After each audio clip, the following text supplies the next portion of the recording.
I want to hear them all talk about why the market's going to boom in 26, why it's going to be an amazing year, why we're going to have double digits gains again. If they can all do that, we're at a cut cycle with the stock market right around all-time highs. And that changes so much for the forward looking of where the stock market is. Well, 100% of the time, this backs all the way out to 1980. 100% of the time since 1980, you are higher a year later. The more fear leads to more fear in the stock market. Stay focused on long term. Remember, you're building a portfolio for the next 5 to 10 years, not the next 5 to 10 days, not the next 5 to 10 weeks, not the next 5 to 10 months. The moral of the story is here, cake's a buy every single day, every single week, every single year, basically for quite a while. Until their growth story is not there anymore. But when is their growth story not there anymore? 2040 maybe? 2050? Earnings season is this beautiful time. It happens every 3 months, right? And essentially it's a gauntlet of companies all reporting their earnings, okay? I think it's been a phenomenal time to be a retail investor. I think it continues to be. The access to get educated on stocks, right? Welcome into the reaction channel, folks. Few things to talk about and react to in this video here today. Tom Lee went on CNBC honestly, this was about an hour or two ago. So I got to record this piece. I want to go ahead and react to this one on where Tom Lee believes this market's headed from here and why.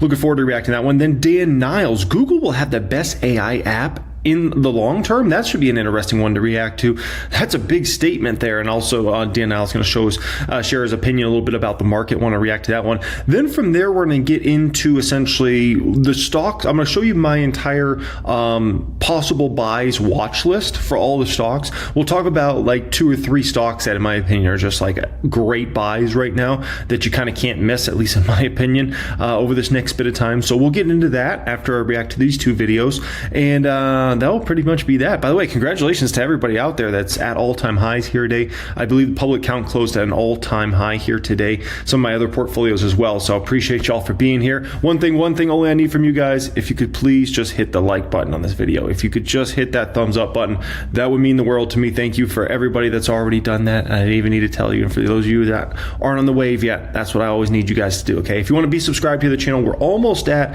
110,000 subscribers here on the channel. So I appreciate each and every one of you for being here. If you want to see the stocks I'm buying and selling each week in my Patreon, that will be linked in, I'll have that as a pinned comment down there, the second pinned comment down there. If you want to join my Patreon to see the stocks I'm buying and selling each week and all that good stuff. And other than that, for the first pinned comment down there, I'll have the application if you're looking to apply to join my private stock group, apply to use 1000xstocks.com, the premium software I use on a daily basis, all that good stuff. That will be the first pinned comment down there, okay? And that's my entire library of premium courses access in private Discord chat as well, okay?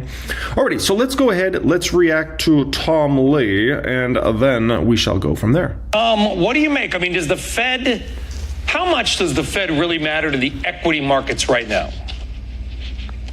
The Fed still matters a lot because they are the most powerful institution in the world, and it matters because monetary policy relatively tight has kept the ISM below 50 for 31 months. And so corporate America has operated with a bit of caution, keeping the car in low gear because they didn't know where inflation was going to be and they didn't know where monetary policy was. So I think when the Fed begins to ease, it's not just a move in interest rates, but it's a green light for corporations to get more confident. And as you know, the ISM moving above 50 does not only revive economic activity, it probably also rejuvenates the labor market, which has been sluggish for what looks like more than 12 months.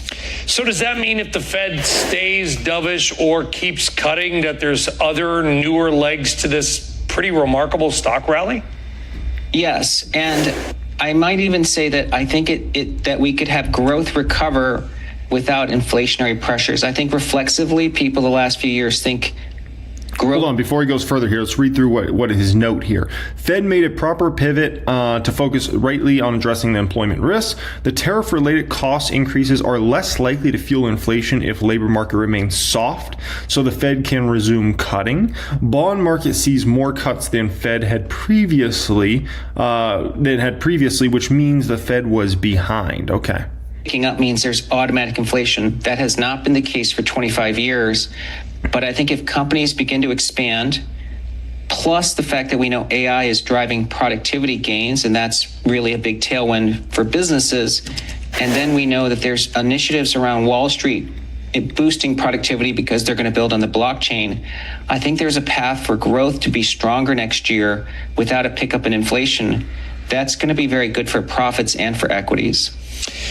Yeah, and listen, we've talked about many times, Tom, and I know you've talked about Scott and others as well. You've been long, you've been strong, you've been correct. But is there, at some point, does this market take a breather? It's getting, listen, as a 401k holder, I like it.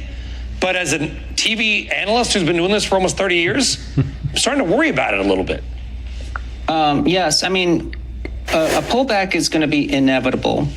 But from a timing perspective, sentiment still remains staunchly negative. So, I think that the gold standard is the AAII net bulls, less bears.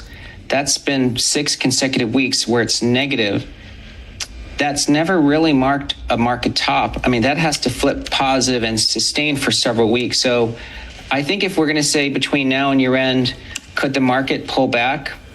I'd say it's possible, but to me, it's probably from higher levels. I think there was a lot of skepticism about even yesterday's FOMC. I had a lot of clients tell us they thought the stock market would sell off because 25 was priced in.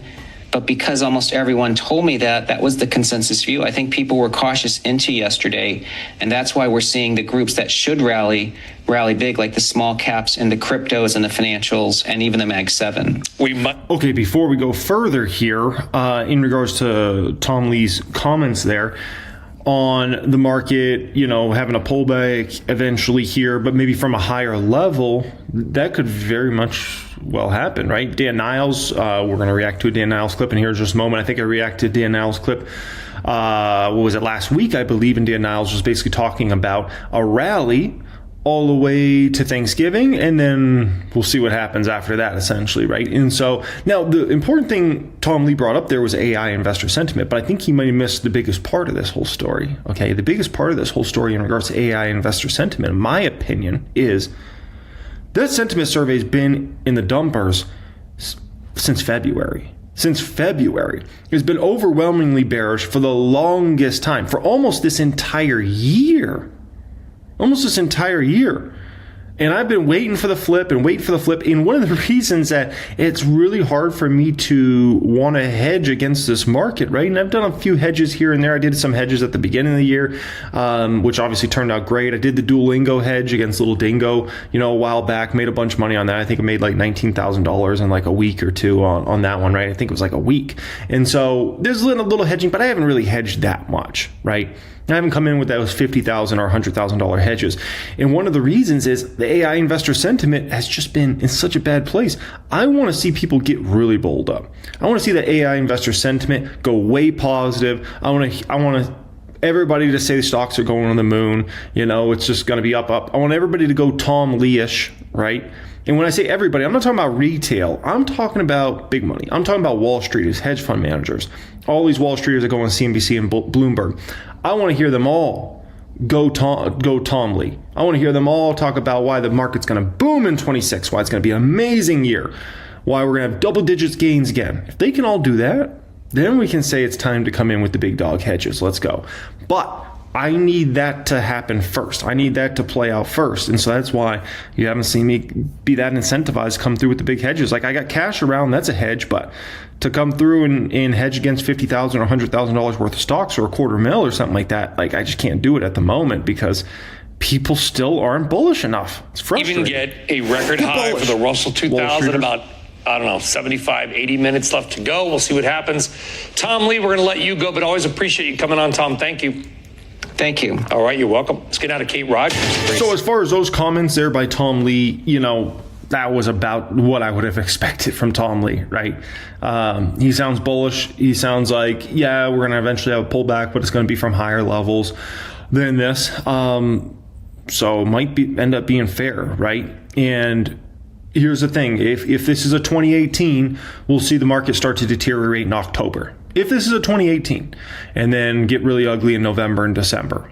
If this is not a 2018 and let's say this is more of a 2021 type year, right? Then we can say this market rallies all the way until basically Thanksgiving, which is exactly where Dan Niles has said the market's headed. He said this baby's going higher all the way until Thanksgiving, and then maybe some reality hits.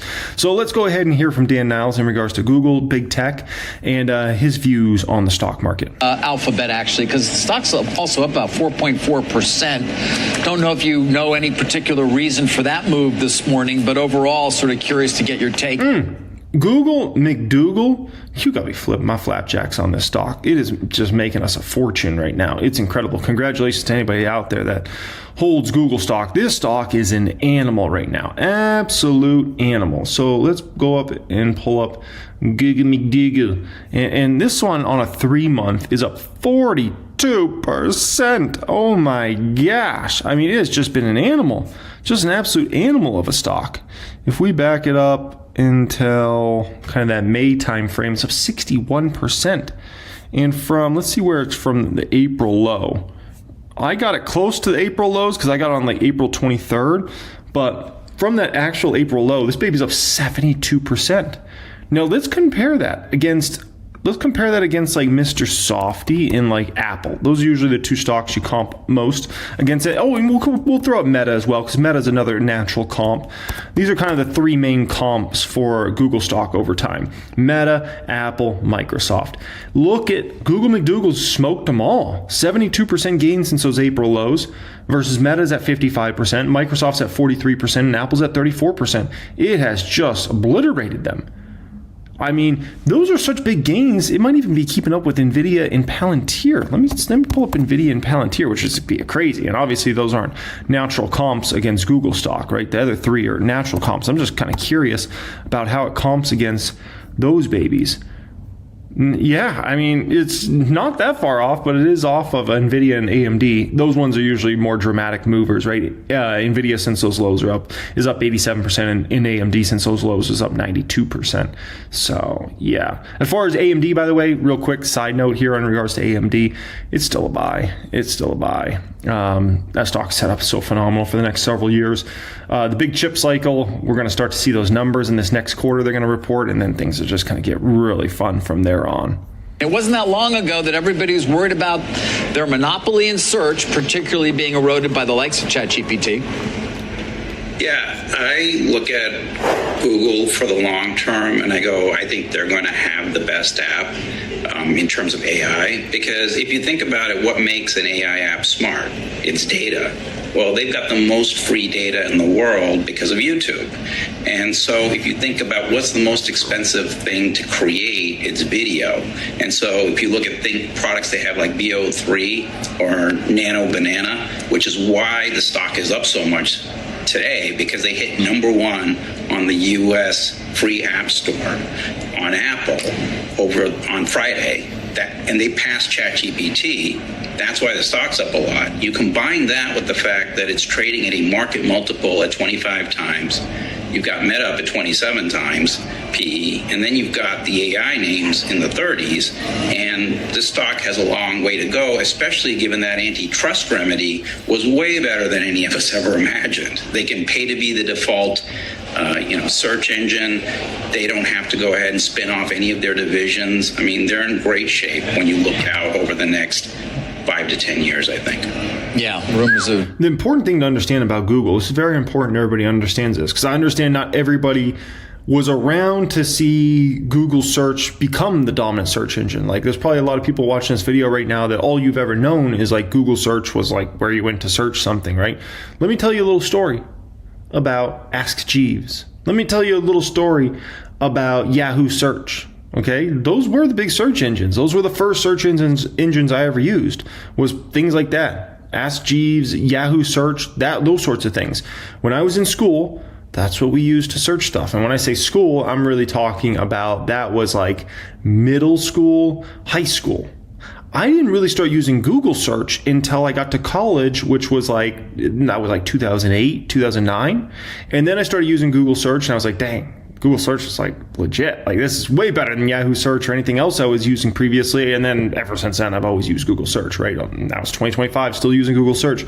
And so the important thing to understand is what you use at first when it comes to one of these new product categories isn't necessarily the thing that's going to be dominant 5 or 10 years from now. So ChatGPT's made a huge name over the past few years, but I'm just telling you, like Gemini might end up actually being the winner chicken dinner over the long term. Like we don't know. Like it might not. Like maybe ChatGPT is just going to dominate. It's going to become a $1 billion company. Okay, or maybe just maybe Gemini is actually going to be what dominates and becomes a super successful thing, right? And you got to keep in mind also marketing matters. You know, ChatGPT just doesn't have a good name. Like I've always thought about that just from the beginning. Like what a horrible thing to market a product. And that's fine if it's like college kids and business professionals using a new service at first. But when you're talking about you need billions of users, the masses, you know, you need something that's a more memorable, like easy name to remember. And I just thought ChatGPT is such a horrible name, man. Whereas Gemini is like, boom, it kind of reminds you of Google Gemini. Oh yeah, you know, oh, I use Gemini. Like I'm going to search something on Gemini. Like it just sticks with you. It's easy. So you might not think marketing will matter. It will matter significantly. And, you know, who's got massive user bases? Google does. Google can integrate Gemini into Google search. They've already done it. They can also integrate it into YouTube over time. And there are other products as well, right? And so Gemini just becomes synonymous. Obviously, they have Gmail. They have Android. This, you know, if they want to blow up Gemini over this next 5 years and take the dominant market share, they can do it. As long as their product's great, which so far I've experienced good things with Gemini, and I'm sure it's just going to get better and better, because that's actually what I've been using personally is Gemini. Like, oh my gosh, like if you don't think they could take this market, they could easily take this market over the next 5 years, and we could be talking about Gemini, the dominant player here, just like Android dominates mobile, right? iOS was the first one. Like no one ever knew about smartphones before Steve Jobs went up on that stage in 2007 and showed it off. And all of a sudden, everybody's like, whoa. And, you know, like Apple was dominant for a bit there. And then Google just came away and took it. And, you know, look at the market share of Android versus iOS today. It's not even remotely close. So, you know, so it's something to keep in mind. And that doesn't mean ChatGPT is doomed or like that company can never do well. Even if they get beat by Gemini, they could still have a huge market. Like Apple wasn't doomed. Just because Android took the massive market share in mobile didn't mean Apple was doomed as a company. So that's just something to keep in mind here.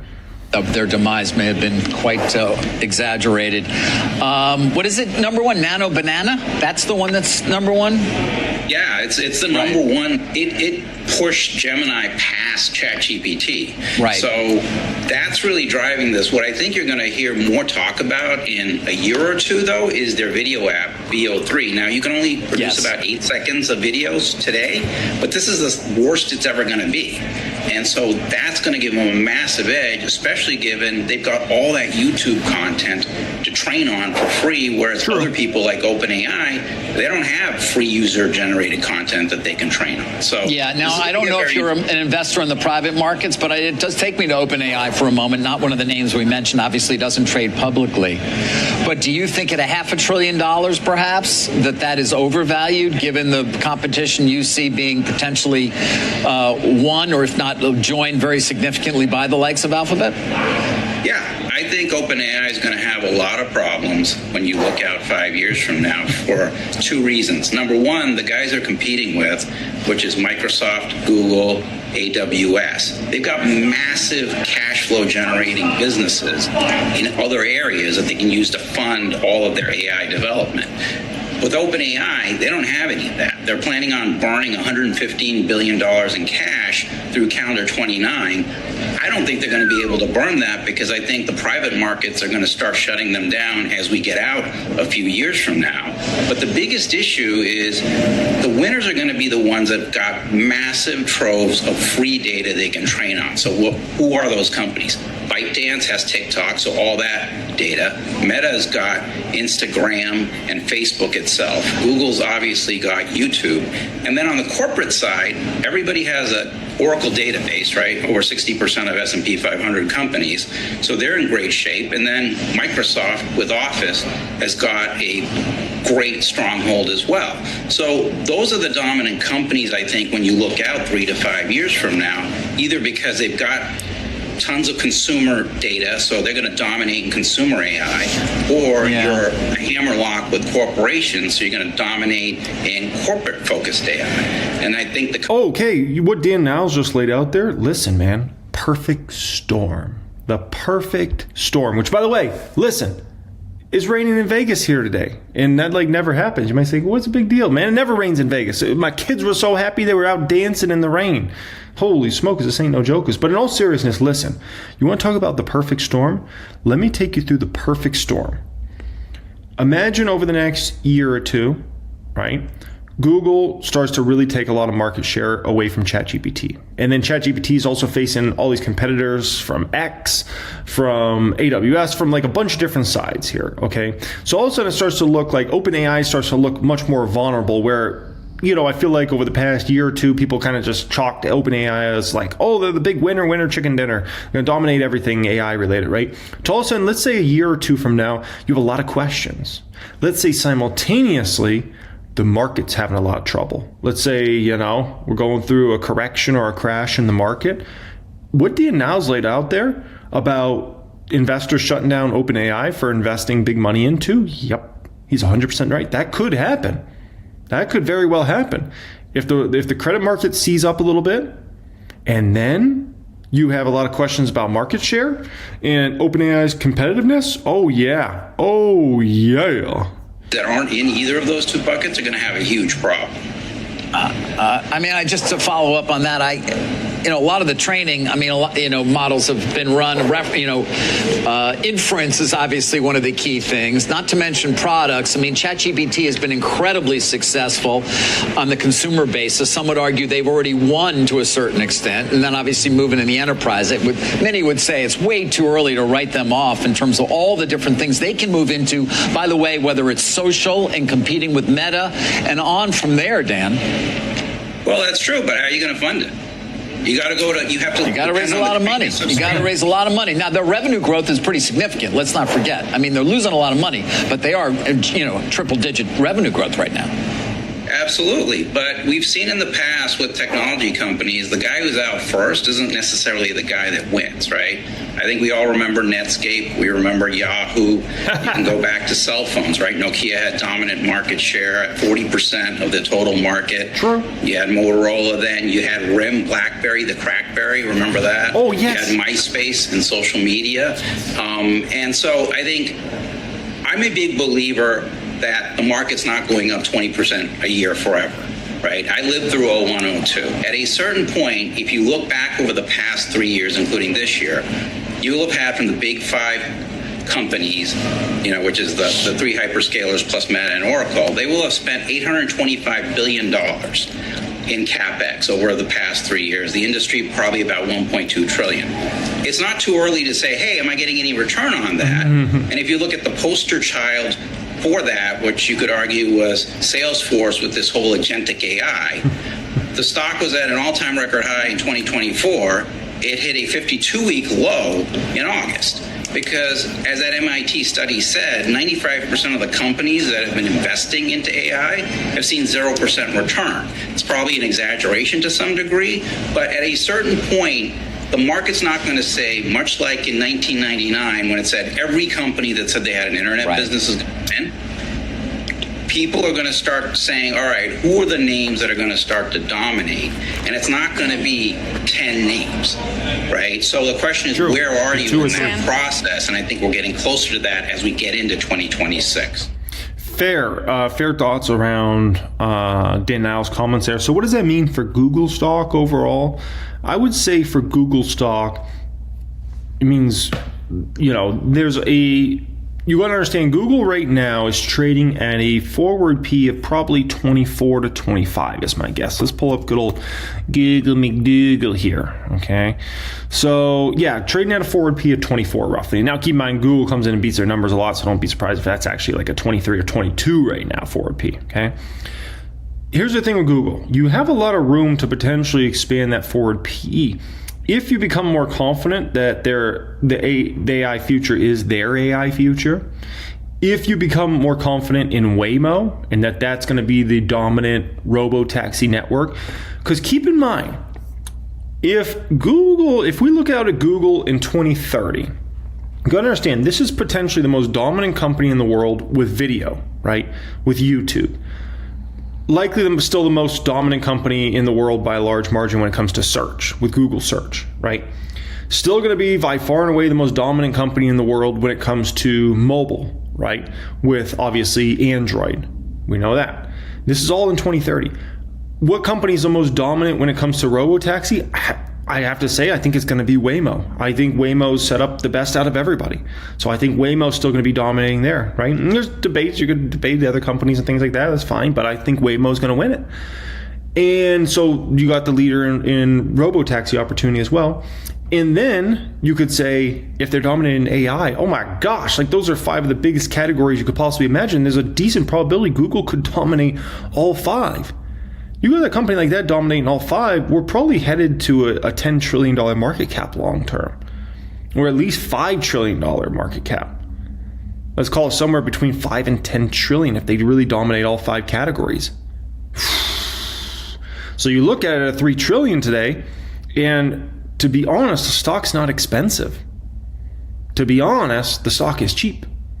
And if they really do win robotaxi, if they really do win the opportunity of AI, I mean, we're going to be talking about a company that's easily a $5 or $10 trillion market cap. And we could be looking at it right now at 3 trillion and be like, dang, Google stock was so cheap back then. Like, yeah, it had made a big move, but we didn't realize how cheap it was at the time.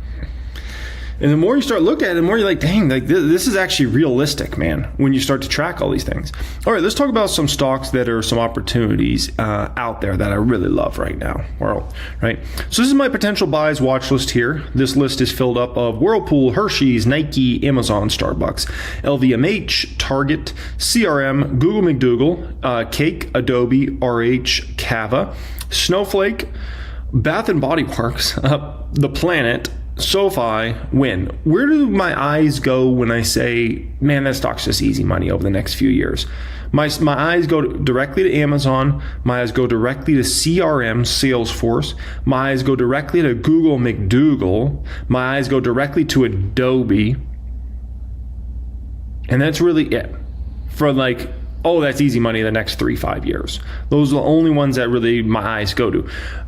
Where do my eyes go to that I'm like, dang, that might be a banger stock over the next 1 to 2 years if some things kind of go their way? My eyes go to Whirlpool. My eyes go, if housing turns in 26 and then the tariffs get to stay on, I think that could help Whirlpool immensely against their competition. Plus you get a housing rebound. I'm like, dang, that one could be a banger in 26, 27.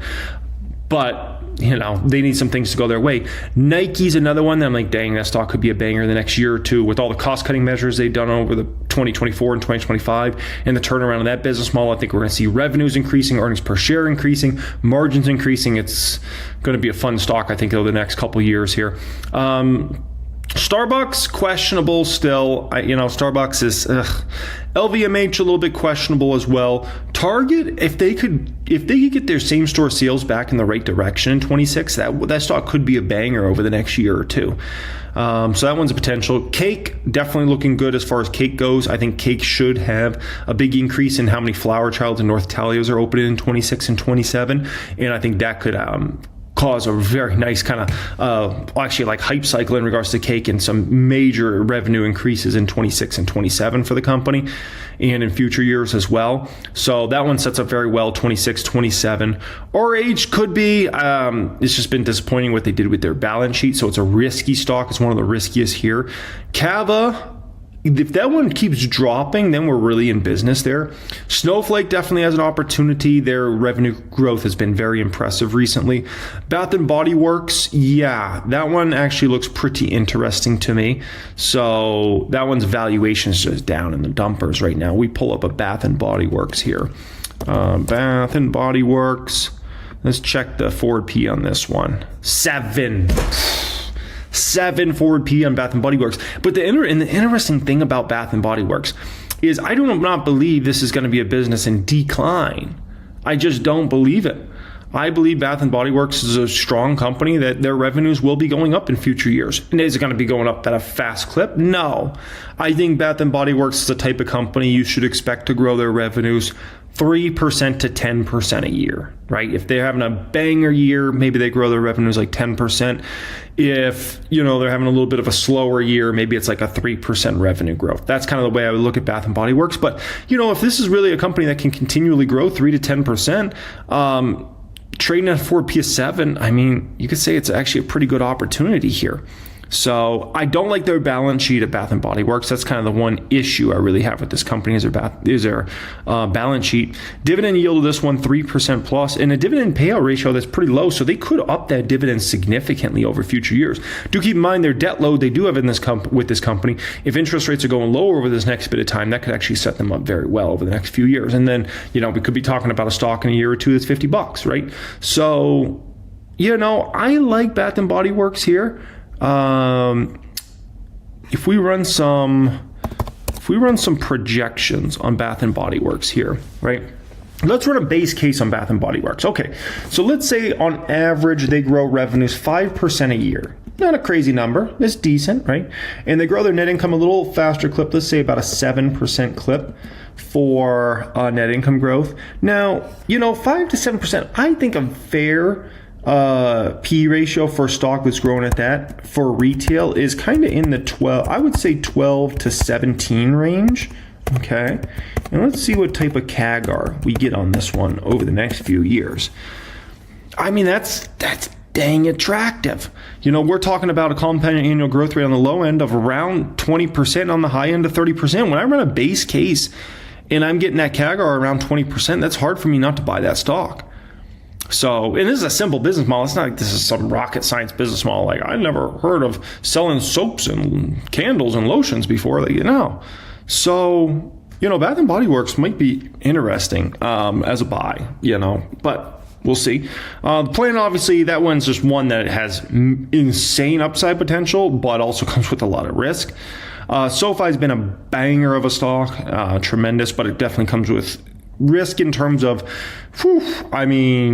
the valuation's gotten a lot richer, but those growth rates are ridiculous at SoFi. And Wynn Resorts looks pretty compelling as well. But that's kind of where my eyes go and kind of the stocks I think. Like, I'm just like Amazon, if I just think about stocks that are just easy money the next 5 years, that are going to be significantly higher than where they're at now, Amazon's one of those. By the way. I just want to save my base case here for Bath & Body Works. Bath & Body Works. I'll come back to that one. I'll work on a bull case and a bear case for Bath & Body Works. So I just want to save that. I like to save all my projections now so I can come back to them in the future on 1000xstocks.com. But yeah, Google, same exact thing. Adobe, same exact thing. And CRM, same exact thing. Like, CRM is really attractive here. I think I have my CRM numbers saved here. Let's take a peek. Do I have CRM? No, I don't have CRM. There I are, Salesforce. Let's pull up Salesforce. Let's see my cases here for this one. So with Salesforce, my base case has about 13 to 18% compound annual growth rate for Salesforce, but I might be going a little low with my numbers. So I honestly think I need to move my bull case up a little bit. The more I've researched Salesforce, I think my bull case is too low, and I think my base case is too low at 10%. My bear case, I'm going to keep it there at 6%, but honestly, I need to move these numbers up. Let's do it right now. I believe on a bull case scenario for Salesforce, they do about 14% on that top line. And I believe they do about 22% on the bottom line here. And if they do 14%, 22%, you can probably push this P ratio to about 29 on the low end here. And we'll push it to about 34 on the high end. Now, 34 is actually still low if they're really growing that bottom line 22%, right? But this will give you a little bit of an illustration. And then here, I have this one moving up to 12% on the base case. And then I have them doing 20% on the bottom line here. So, and this is honestly, I think, pretty realistic for Salesforce to hit these sorts of numbers. And we'll do about a 27 to 32 on the P here, which, once again, if you're growing 20% on the bottom line, a 27 to 32 PE is not high. Like, that is not high at all for a company that could grow at those sorts of growth rates, right? In my bear case, I'm going to keep it there at 6% and 10%. So, that's where Salesforce is just very, very attractive. So I'm going to save that over Salesforce again. But yeah, that one's very attractive. And then Adobe, do I have my Adobe numbers here? I do have Adobe numbers. Let's load my data for Adobe. This is another one that's extremely conservative. I honestly probably need to move my numbers up a little bit. Like my bull case, the thing with my bull case for Adobe has them growing at a slower clip than what they're growing at right now. That's for a bull case. I think I went probably too conservative here with Adobe, but you see here with Adobe, we're talking about, even with this insanely conservative, a major deceleration of growth, we're talking about 13% low end, 19% high end, right? And do keep in mind, they should be able to buy back a ton of shares, which should help their earnings per share, which arguably makes these compounding annual growth rates a little higher than where they're at. So just keep that in mind. That's where, if you really want to go crazy with your projections and you really want to run it out, that's where you go to something like advanced projections. And you run all this different stuff like, what if they're doing a big share buyback and they decrease their shares by 2% a year, 4% a year, 6% a year, something like that, right? The day everybody's been waiting for finally came. The Federal Reserve approves quarter-point interest rate cut, sees 2 more cuts coming this year. And a lot of folks thought, man, stocks are going to skyrocket. This news is going to come out. Stocks are going to be just going beast mode. It's going to be unbelievable. But what we found was, shortly after that news came out, the S&P 500 was down. The NASDAQ was down, right? And this is when Jerome Powell starts speaking. So then when Jerome Powell gets done, did it fix things? No, the NASDAQ improved a little bit. S&P 500 improved a little bit, but they still were red. And then you might think, well, maybe by the end of the close, maybe they're going to be green. No, they finished red as well, right? And a lot of this comes back to the market already expected what basically transpired from here. Now, what the market doesn't expect is what's coming next. And we're going to have some very powerful changes that are going to be happening in the stock market now at this point in time. Based upon the direction the Federal Reserve's moving that I'm about to take you through, what does this mean for where the stock market heads over this next 12 months? I'm going to show you the data in this video on exactly where the stock market's headed over this next 12 months. I'm also going to give you my perspective on that as well. Where does the stock market likely to head over the next 3 months, over the next 6 months? I'm going to show you all the data in regards to that, even over the next month. I'm going to show you the data in regards to that and also give you my perspective, okay? We'll also speak about what stocks are going to do best moving forward. You got to understand, when you're in a rate hike cycle, that is different than a rate cut cycle. When you're in a pause cycle, that's different than a cut cycle or a raise cycle. I'm going to share with you what stocks will do the best from here, in my personal opinion. And the fourth subject we'll get into is hedging. And a hedge I considered putting on today. I did not end up doing it, and I'm going to show you exactly why I didn't do it, okay? So we have a lot to go through in this video. It's a beast of a video. I hope you guys appreciate all the work that's gone into this one. It's a lot of data. It's a lot of an opinion with the data. I know that's what you guys like from me. So we're going to get into it all. We're going to do some stock talk, all that good stuff, man. Only one thing I need from you guys, please, if you haven't done so already, just hit the like button. If you could just hit that thumbs up button, that means so much to me, and for everybody that's already done it, you mean the world to me, okay? Additionally, if you enjoy my content, you want to see more of my videos, hit the subscribe button. We have like 833,000 subscribers here on the channel, okay? If you need access to see the stocks I'm buying and selling each week, if that sounds interesting to you, see exactly how I run a real money portfolio through Fidelity Investments, then you can check out the second pinned comment down there. That will be to join my Patreon. If you want to take things up a way higher level and you want access to all my premium courses, my private Discord chat with the 6, 7, 8 figure members, 1000xstocks.com, you want the real deal Holyfield, the everything, that will be the first pinned comment down there. You can click on that, fill out a form, see if we can get you into my private stock group, okay? Alrighty guys, so let's get into this. Where's the stock market headed over this next 12 months? What about the next month, the next 3 months, 6 months, all that good stuff, okay? Let's get into this. The first thing you've got to understand is the Federal Reserve today signaled something very important. It wasn't just about, oh, the Federal Reserve lowered interest rates a quarter point. Okay, big deal. It doesn't do much. Honestly, a quarter point change, it doesn't do much for the economy. It didn't do much for rates. It doesn't do much for the stock market. But you know what does? if you signal that you have just started a cut cycle, that changes everything. And what we witnessed from the dot plot here today is the Federal Reserve basically has just signaled that we have just started a cut cycle. Not just a one and done cut. No, we're now into a cut cycle where you should expect several interest rate cuts over this next bit of time. And by looking at the dot plot, it's clear as day. If you look at the 2025 cuts that they were thinking just 3 months ago versus now, it's a night and day difference. They're a lot more dovish. If you look at what they're expecting in 26 back 3 months ago versus now, a lot more dovish, a lot more cuts expected. And same thing with 2027. So it doesn't matter whether you're talking about the remainder of this year, next year, or even 2027. Across the board, the Federal Reserve has gotten into a situation where they're expecting us to be now in a cut cycle. And that's very different than just a one and done cut. Okay, we're now in a cycle. And you got to understand, when the Federal Reserve started raising interest rates very aggressively back in 2022, that first cut signaled not just like, oh, interest rates are going to go up this one. No, that signaled we're going to be in a basically a hiking cycle, right? And you have to wrap your head around like, oh, we're getting into a hike cycle, right? And now everybody's got to get into the basically the frame of thought of like, wow, we're now into a cut cycle. But it's not just that we're in a cut cycle now. It's not just this is the first inning of a cut cycle. We're at a cut cycle with the stock market right around all-time highs. And that changes so much for the forward looking of where the stock market is. Now, additionally, Trump appointed new individual into the Fed. And it is believed, because basically there was an individual at the Federal Reserve that believed interest rates should have been basically cut massively here today. One random individual. So they believe it's this Myron individual that basically Trump put in.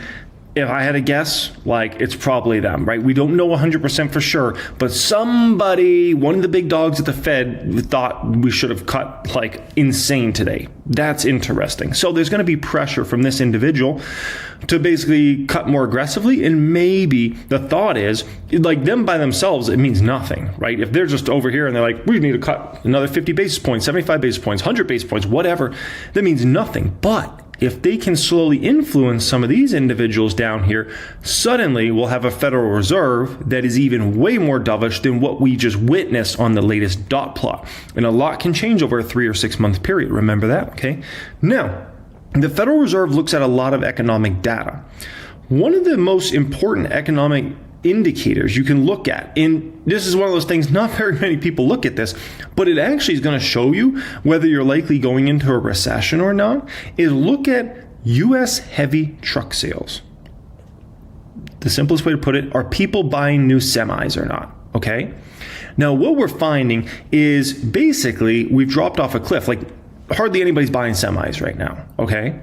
Now, what is that usually a signal of? It's usually a signal that you're in a recession or you're going into recession. A trucker is not going to go buy a new semi unless he is very, or she, right? A lot of truckers are he's though, but he's not going to go buy a new, you got to understand, a new semi is usually $125,000 to $200,000. You're only going to go buy that semi if you feel good about the economy and where the economy is headed over the next few years. If you're like, things aren't looking too good and I don't think they're going to get better, you're not going out there to spend $200,000 on a new semi. That's just not happening, right? And so if you look back here, right, semi sales fell off a cliff here. U.S. heavy truck sales, and guess what we ended up into? Kind of a baby recession. This was in 2001. It was kind of a light recession, but it was a recession, okay? Then we had U.S. heavy truck sales start to fall off a cliff right here. And what did we end up shortly after that? We ended up in the great financial crisis, recession. Right? And then obviously heavy truck sales fell right here and we ended up in Rona. Right?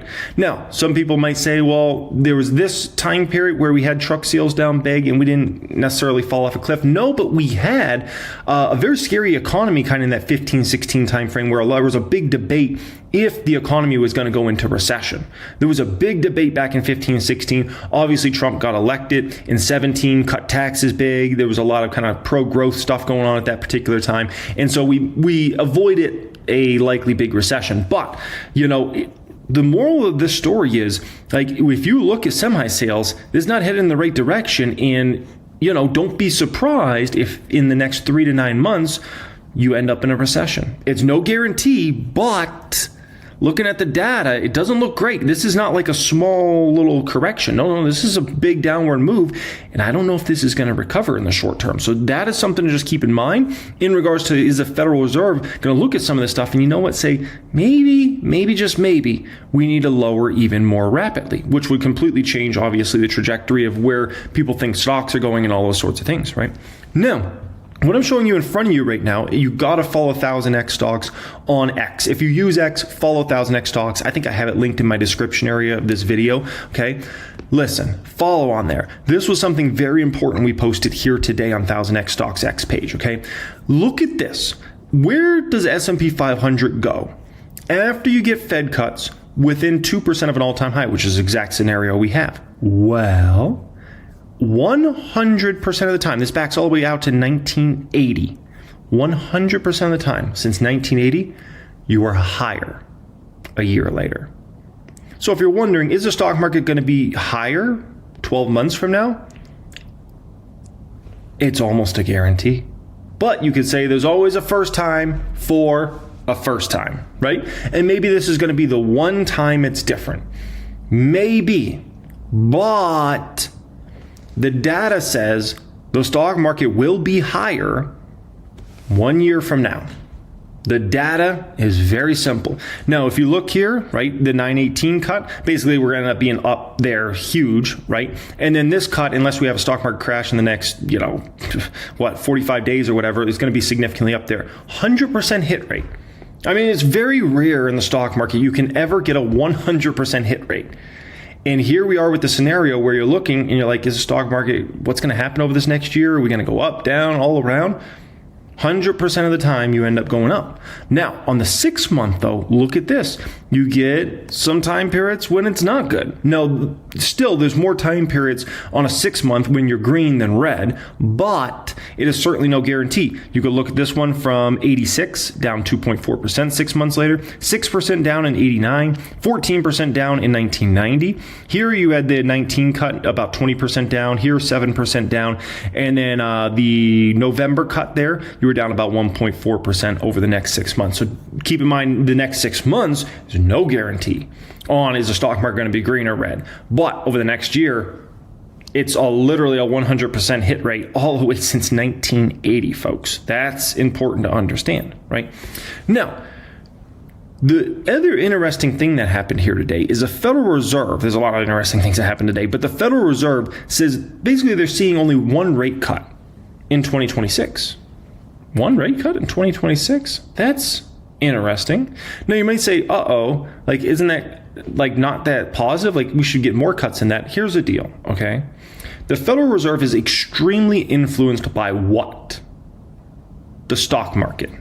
In my 17 years of being in the stock market, I can tell you the Federal Reserve is insanely influenced by the stock market. Today, they would have cut way more than 25 basis points if the stock market gave them a reason to. But we got a stock market near all-time highs. So the Fed looks back and they're like, yeah, based upon the jobs data, based upon inflation numbers, we'll lower. But they didn't even really want to lower because the stock market's at all-time highs. So they just threw the stock market, they threw the financial markets basically a bone. Okay, we'll lower 25 basis points, which once again does not change anything in regards to anything. Like, that's not going to move mortgage rates huge. That's not going to magically move auto loan rates huge. That's not going to move credit card rates huge. That's not going to do much of anything. It's not even, going to move stocks huge, right? But they threw a little bone out there, right? Here's the deal. If the stock market, if they want to get the Fed off this one rate cut in 26, shake the market in the fall and winter. You shake this market and the Fed will fold like a lawn chair. They will fold so fast, you wouldn't believe it. Oh, well, they fold quick. But you got to shake the market. If they shake this market over the fall and winter time, get ready for the next Fed meeting and the one after that. Suddenly, they're going to be massively more dovish. They're going to be talking about worries about the economy. They're going to talk about worries about the market, everything across the board. And they'll be lowering rapidly. if that was to play out. So if the stock market wants to get the Fed off their butts in 26 and says, you're not lowering one time, shake this market, shake it, and you just wait. Jerome Powell starts shaking it and they'll be lowering like nobody's business, right? Now, if you want to know where the stock market heads over the next month and over the next 3 months, I found some more data for you here. This is S&P 500 returns after the Fed cuts within 2% of an all-time high. Exactly what we have going on here. Over the next month, essentially, it's perfect. We have 11 times we're green and 11 times we're red. So if you want to know where the stock market's headed over the next month, flip a coin and you'll be able to figure out where the market's headed over the next month, essentially. Over the next 3 months, we can see as a clear trend, there's a much higher probability the stock market will be green over the next 3 months here, okay? Now, with that being said, right, because you're like, okay, over the next 3 months, pretty high probability the market's going to be green. Over the next 6 months, pretty high probability the stock market's going to be green. And over the next year, it's basically guaranteed, right? It's like, unless it's the first time of the first time, you're going to be green. But here's the deal, okay? Don't just think this stock market's going to be like a little peaceful market and we're just going to go up and up and up over the fall and the winter and next spring. Baloney. The drama is here, folks. You're about to see drama, major drama. You got to understand, whenever the Federal Reserve makes a move, right? Whenever they start a new cycle, whether it's a cut cycle or a hike cycle, the VIX spikes up significantly. And the reason being is everybody starts getting very uncertain about what's the future going to hold, right? They start asking all these questions. Whereas the market feels actually more comfortable when the Federal Reserve is on hold.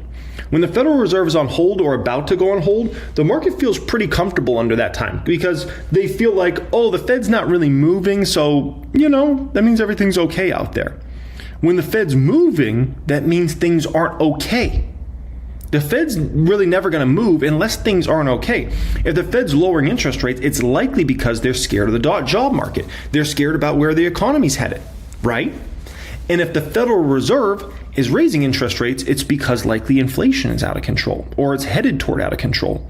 Neither of those things makes the stock market feel comfortable or makes investors feel comfortable.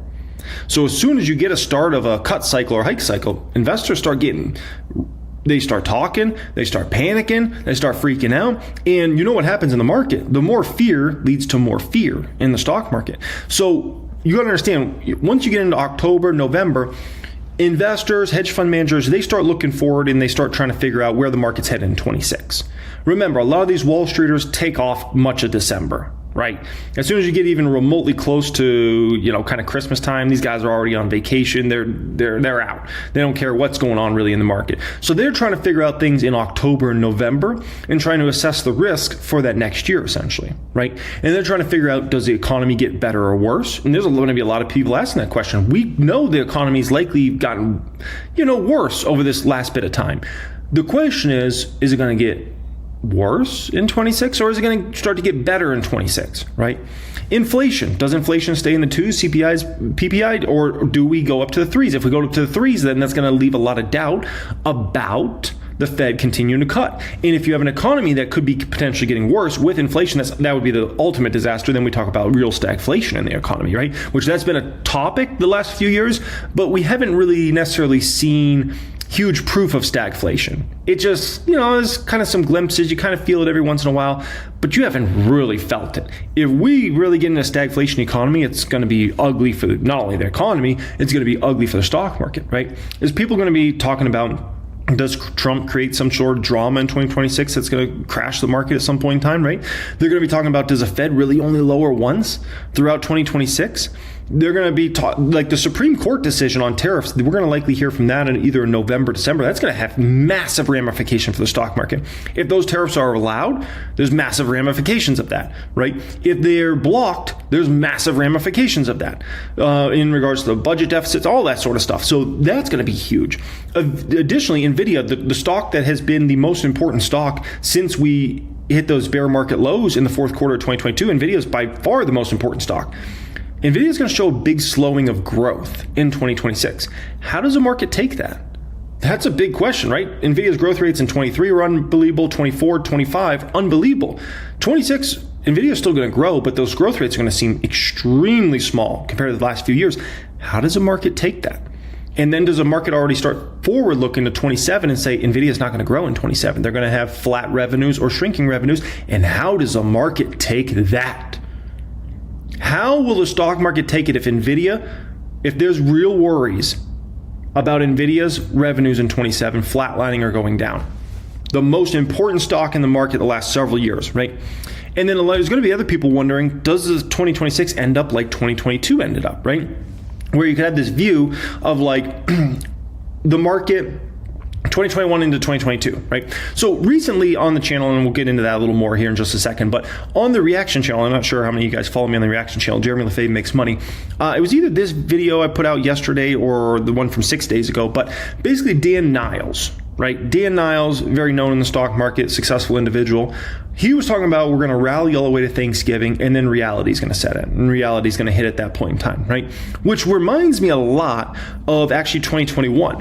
In 2021, we had a lot of issues, but they got brushed off again and again and again.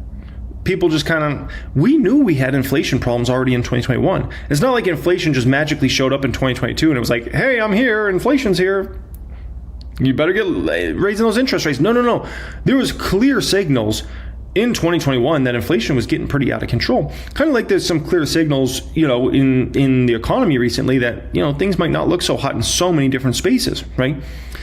But everybody brushed it aside in 2021. They said, inflation is transitory. It's not going to be an issue, blah, blah, until it was. And so that market peaked, guess when? Right after Thanksgiving. Literally right after Thanksgiving, the market peaks, starts going down. Initially, folks thought, this is just a short-term blip, and no, it was not. And we had a pretty nasty bear market. The NASDAQ, peak to trough there, was down about 37%. It was ugly, right? Ugly. And we went from a NASDAQ that was, well over 15,000 after Thanksgiving in 2021 to, you look at that market where we hit a bottom about 11 months later or so, and the NASDAQ was 10,000. Huge hit, right? Now, the thing is about this, it's a tough thing to predict because that would mean the stock market goes red over the next year, which would be the first time in modern history that happened. That's tough. That's why it's so difficult to bet against the market over the next year. You might be able to bet against the market over the next month, 3 months, 6 months, but over the next year, you're betting that something's going to happen that hasn't happened in modern history. That, folks, is a tough bet to make. Now, my guess personally on what happens here is I think we're going to be in for a drama show. I think it starts in October and then I think it goes into the wintertime. Drama show. That does not mean the whole stock market's going to crash, but you're going to have these time periods where it's going to be days or weeks or maybe even a month or two where people are going to have a lot of questions about where the market's headed from here, where the economy is headed from here. Is the Fed not lowering fast enough? Is the Fed lowering too fast? And that's going to lead to big inflation, which is then going to lead to a hike cycle, which is going to lead to weaker consumer confidence, weaker spending. I think you're going to have a lot of questions. And I think there's going to be a drama show that essentially picks up major over this next 6 months where I feel like we kind of been in a little bit of a Goldilocks period while the Fed's been on pause. And sure, we've had scares here and there, including obviously Liberation Day, right? But for the most part, things have been kind of chill outside of the Liberation Day drama, right? I think we're about to get into another period of a drama show, right? And during this period, it's going to be crazy because you're going to have time periods in this next 6 months where people feel like we're off to the races.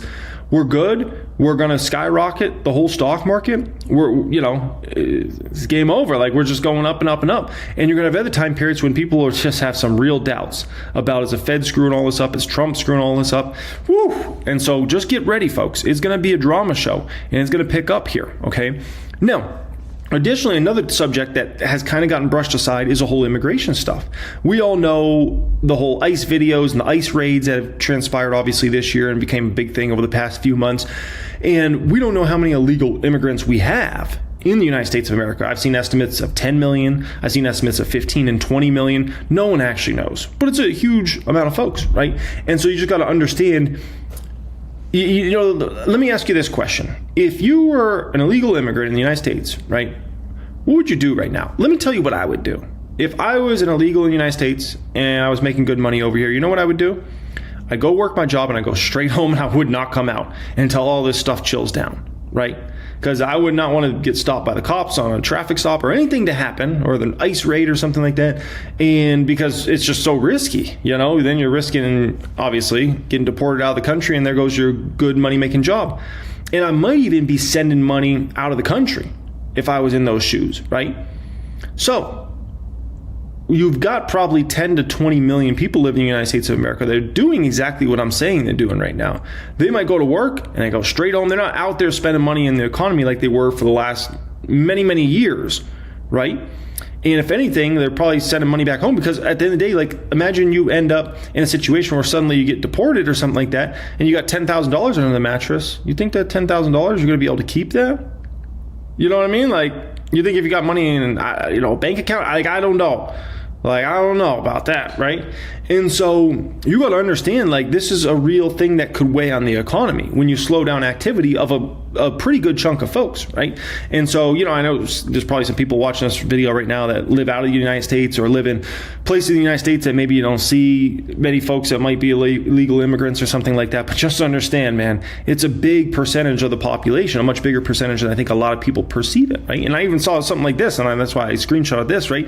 Bad Bunny is a massive musician. He's like what Morgan Wallen is to country, or what Drake is to hip hop, or what Taylor Swift is to whatever music she does, right? That's what Bad Bunny is to Latin music. He even said he wasn't doing shows in the United States this year because he was scared of the ICE raids. And this man fills up stadiums in every major city in the United States of America. So for him to just say that, and I understand it would be a bad look. Imagine you're having a stadium tour and then every time you got an ICE raid going out. that would be ugly, right? Not a good look.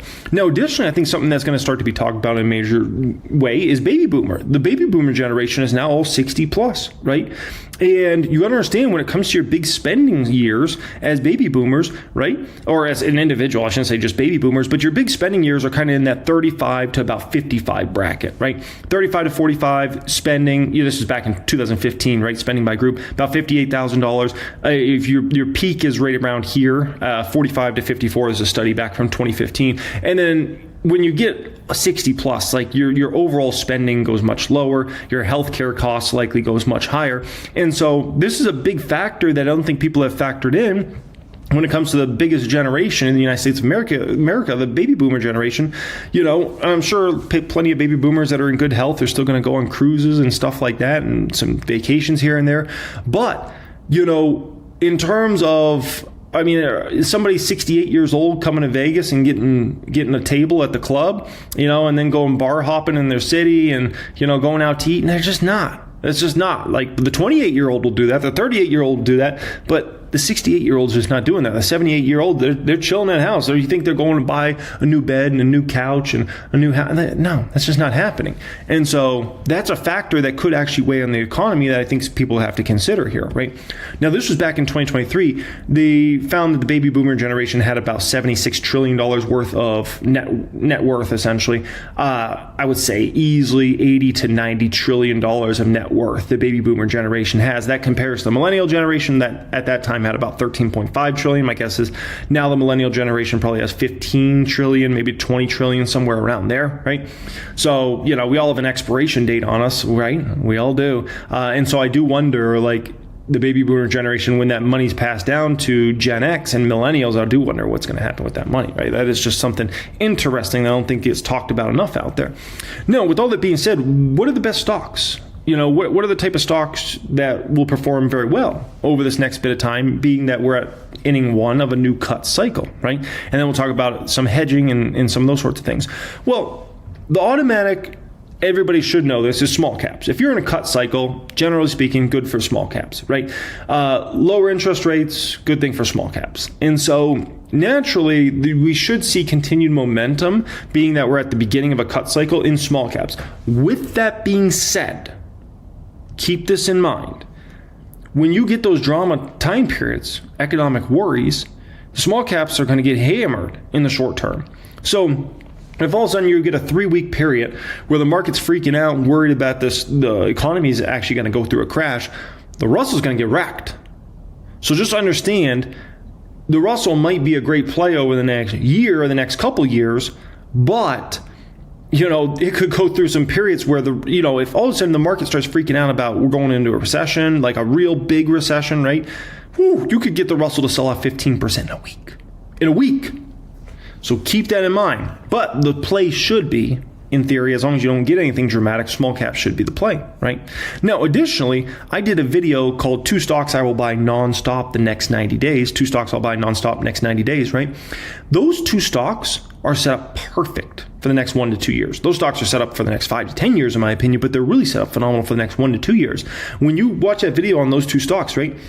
It doesn't matter if the Fed's in a cutting cycle and it doesn't matter if the Fed cuts 50 more basis points or 100 more basis points, like those 2 stocks are going to do well, no matter what.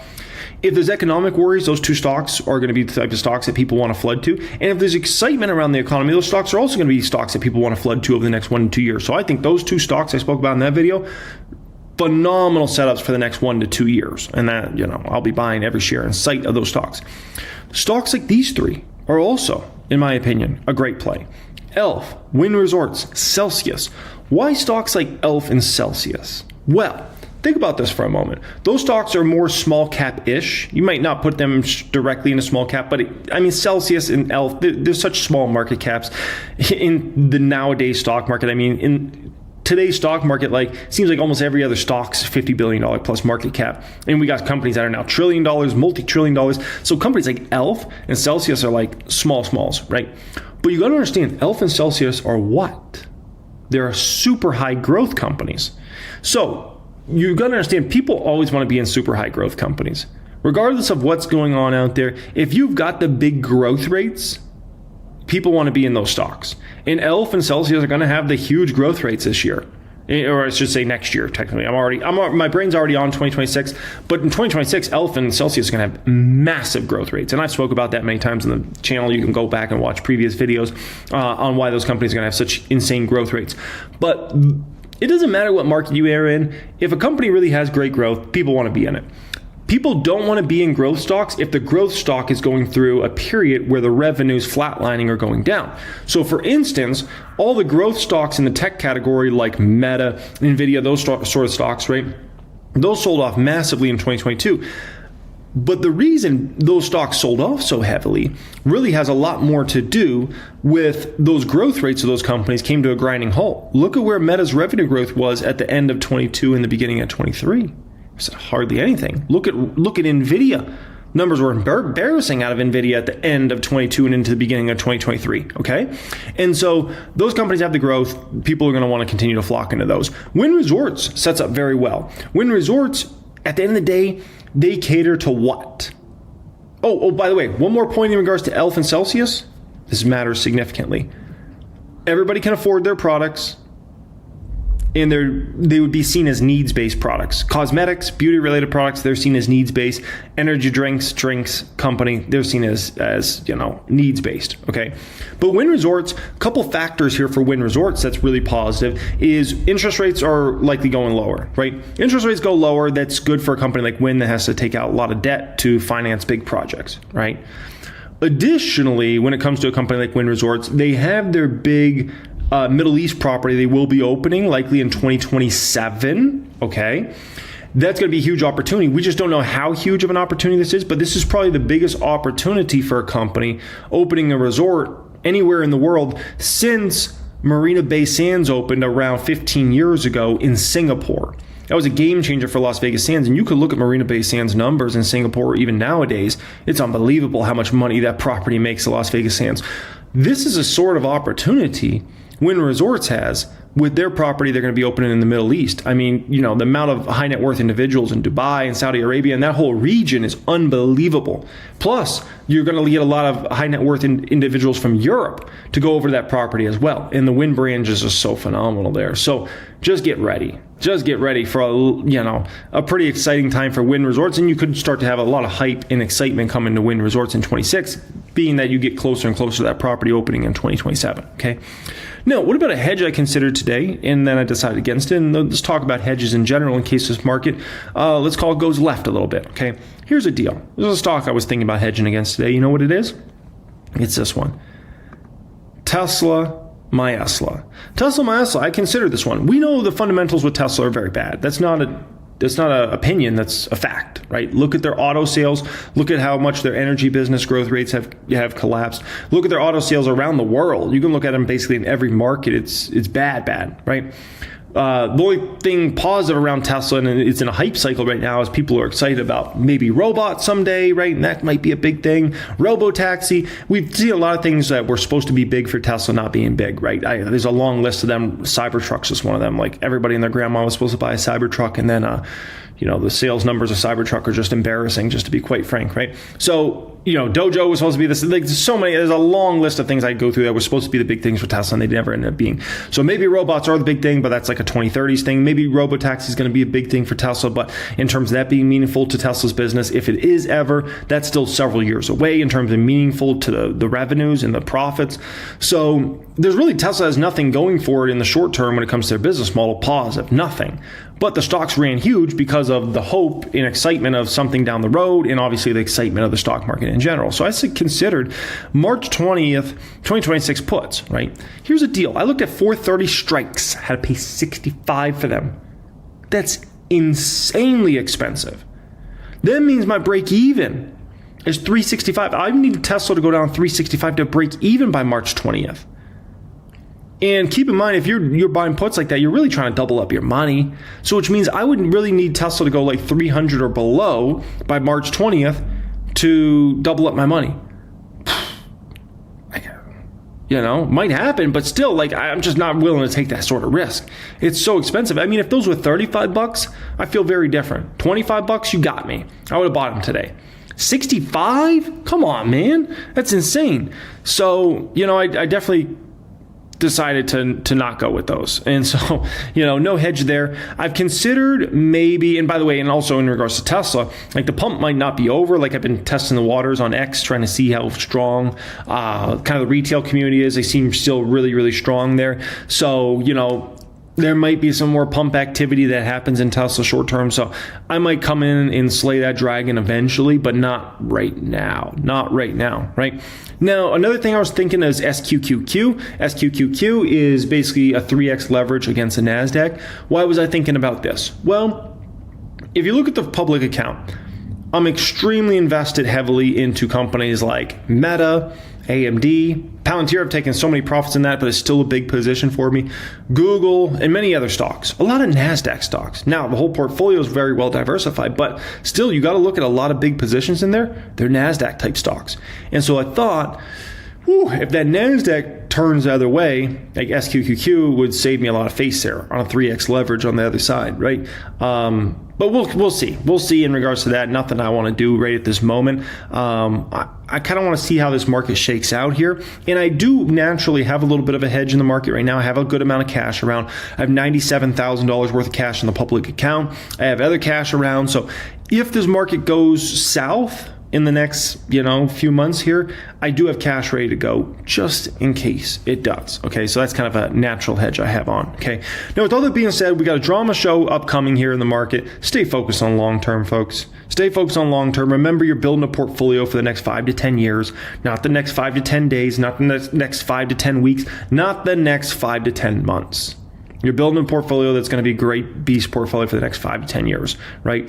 Make sure you got more income than expenses.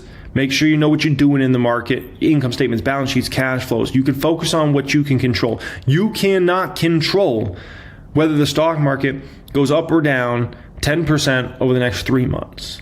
But you can control what type of companies you invest into. Do you know what those companies actually do? Do you have a great understanding of them, right? Or are you getting caught into traps and investing in companies that you don't really know what's going on? Are you gambling money around without looking into income statements, balance sheets, cash flows, without listening to conference calls? Don't do that game, okay? Stay focused on long term. Make sure you know what you're doing, and let's build great portfolios for the next number of years, okay? Last night on the main channel, Financial Education, I did a video called 2 Stocks I Will Buy Nonstop the Next 90 Days. And in that video, I also spoke about a few other subjects, and one of those was avoiding dead money stocks and how to best avoid those. You're sometimes going to, unfortunately, invest into a stock that maybe it doesn't crash, right? Maybe you even make money on it, but it's kind of dead money, and you hold it for years and years, and you look back and you're like, dang, I haven't really made crap for money on this stock. I hold one of these type of stocks. right now. I want to speak about this, if I'm going to keep the stock, if I'm going to get rid of it, if I am going to keep it, what's keeping me in it, if I'm going to get rid of it, why I'm going to get rid of it, because I think it's actually a really important subject. So I hope you guys really enjoy that piece at the beginning of this video, okay? Public count, baby, look at that, inching closer and closer and closer to $4 million. Oh, I can sniff it, I can smell it, man. It's right there. Come on, like, just do it already. Public count, $3.94 million. Congratulations to everyone that closed at an all-time high here today, or was very close to an all-time high in your portfolio. Congratulations to you guys. You deserve it. Google stock continues to roll heavy. This stock now up 60+%. I posted this on my X page here today. If you don't follow me on X and you ever want to follow me on X, I always have it linked in the description area of all my videos. But I posted on my X page here today. I said I just made 60% on the stock pretty dang quick.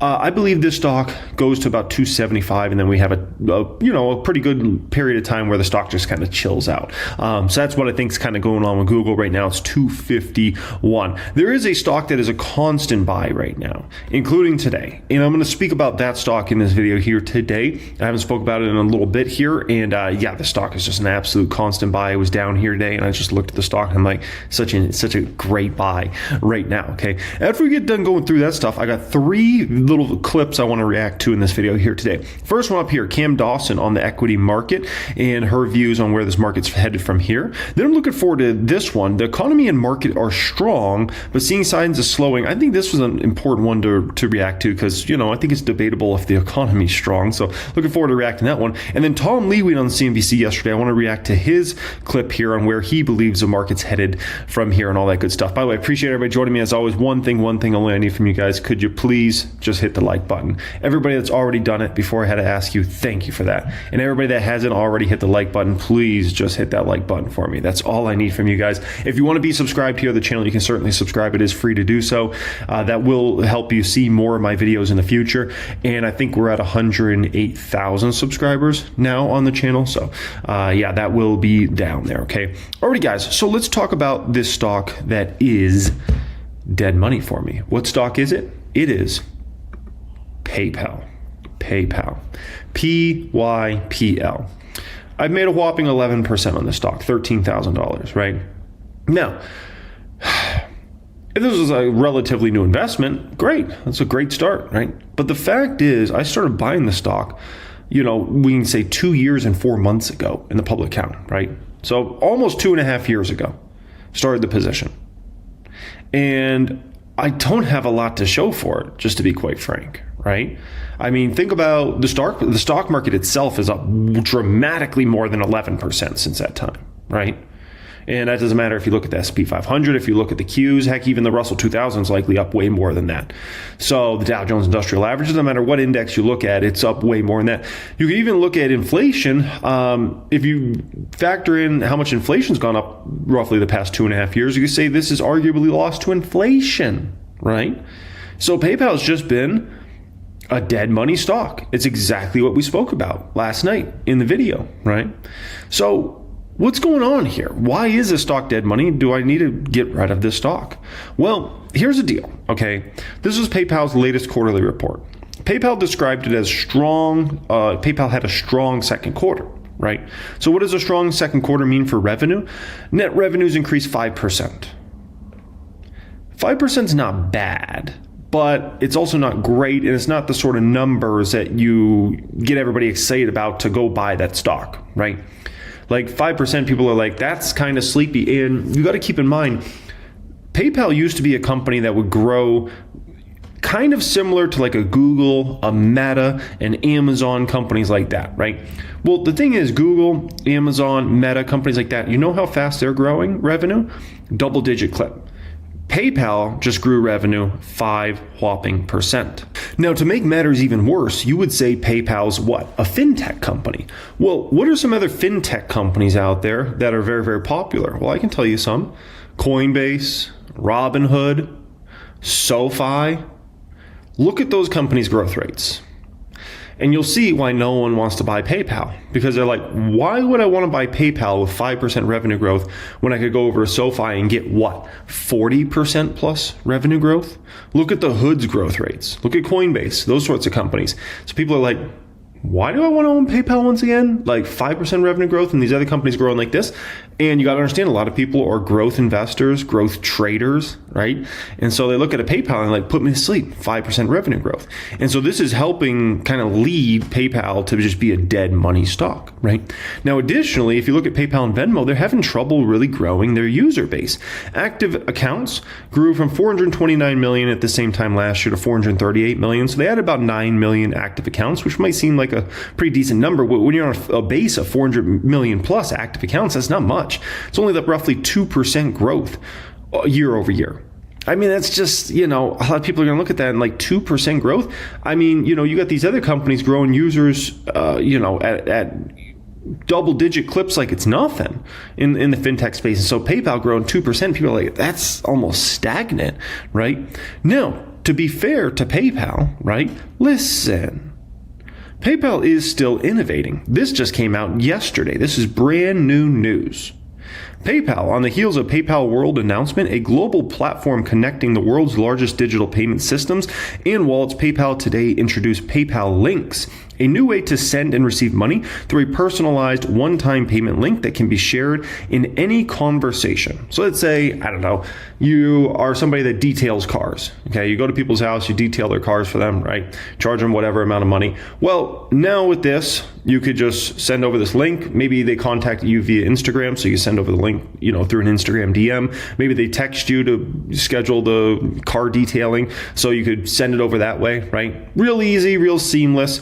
This, I gotta say, this is a type of thing that I feel like PayPal should have been doing 2-3 years ago, right? If not 4 years ago, but it's here now, okay, finally here. PayPal users in the US can begin creating personalized payment links today, with international expansion to the UK, Italy, and other markets starting later this month. By making payments this simple and universal, PayPal Links helps drive new customer acquisition and brings more users into the PayPal ecosystem. The peer-to-peer, P2P experience is about to go even further. Crypto will soon be directly integrated into PayPal's new P2P payment flow in the app. This will make for a more convenient way for PayPal users in the US to send Bitcoin, Ethereum, even PayPal USD, and more, right? PayPal, as well as a rapidly growing number of digital wallets. So, great. It's great to see, right? But it's something you looked at and you're like, PayPal should have already done this 2, 3, 4 years ago, right? But the moral of the story is they got it done. It's good. They are still innovating, right? Alex Chris is pushing the company forward. The last CEO just really let him down because, like I said, this should have been something that was done under the last CEO's man. This is it's a great feature. Like, it's phenomenal, right? Like, I could see even me doing this back in the day when I had my real estate marketing company, right? Where I would do videos and photo shoots and things like that for folks, right? And all my customers would either contact me via email to book me for jobs or via text.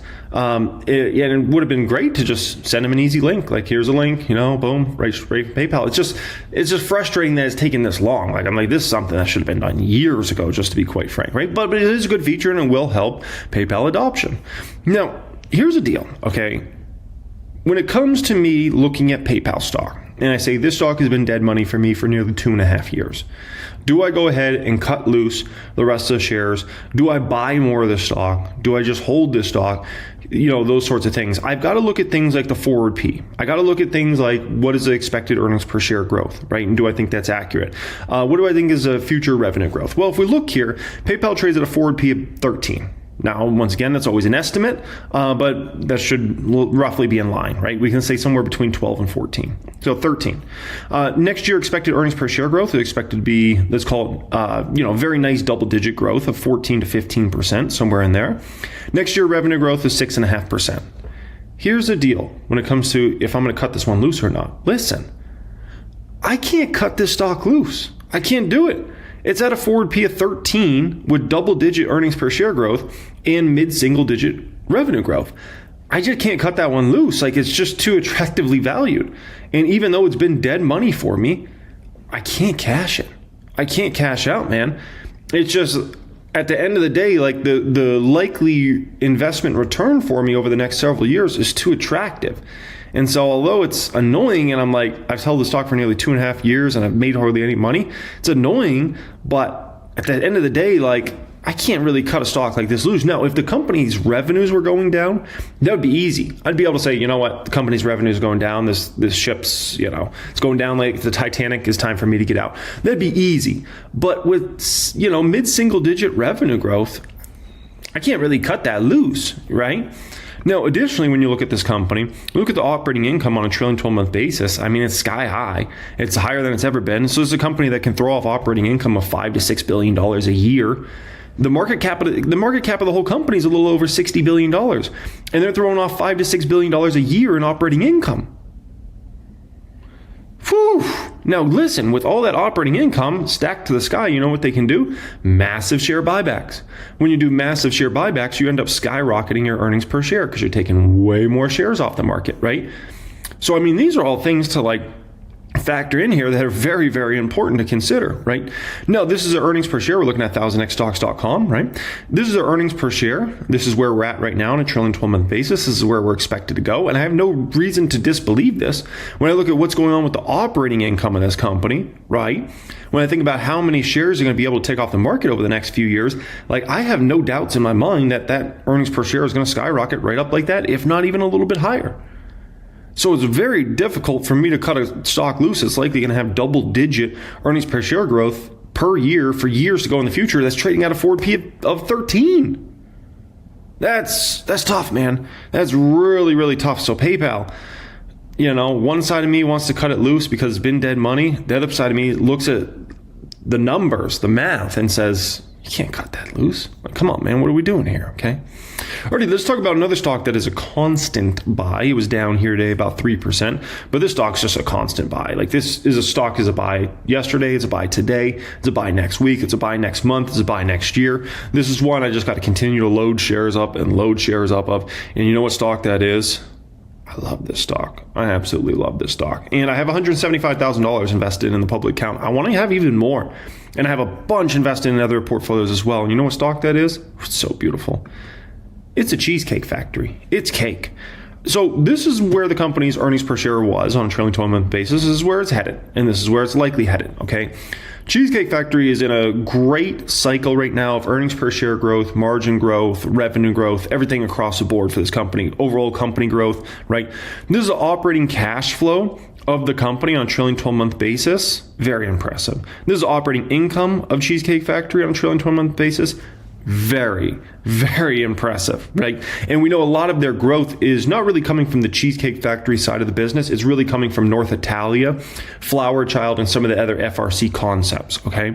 Now, additionally, look at shares outstanding. We're headed right in the direction you want to be. It'd be one thing if they were diluting shareholder value and the shares outstanding were going up like insane, right? But no, shares are going down while the operating income's going to record levels and the operating cash flow is going to record levels. I like what I see here, right? Additionally, if you look at Cheesecake Factory on a year-over-year change of revenue growth, we're on the upward trend, right? A little under 6% now at this point in time. And I think revenue growth could continue to accelerate, even though I wouldn't call the economy necessarily strong right now.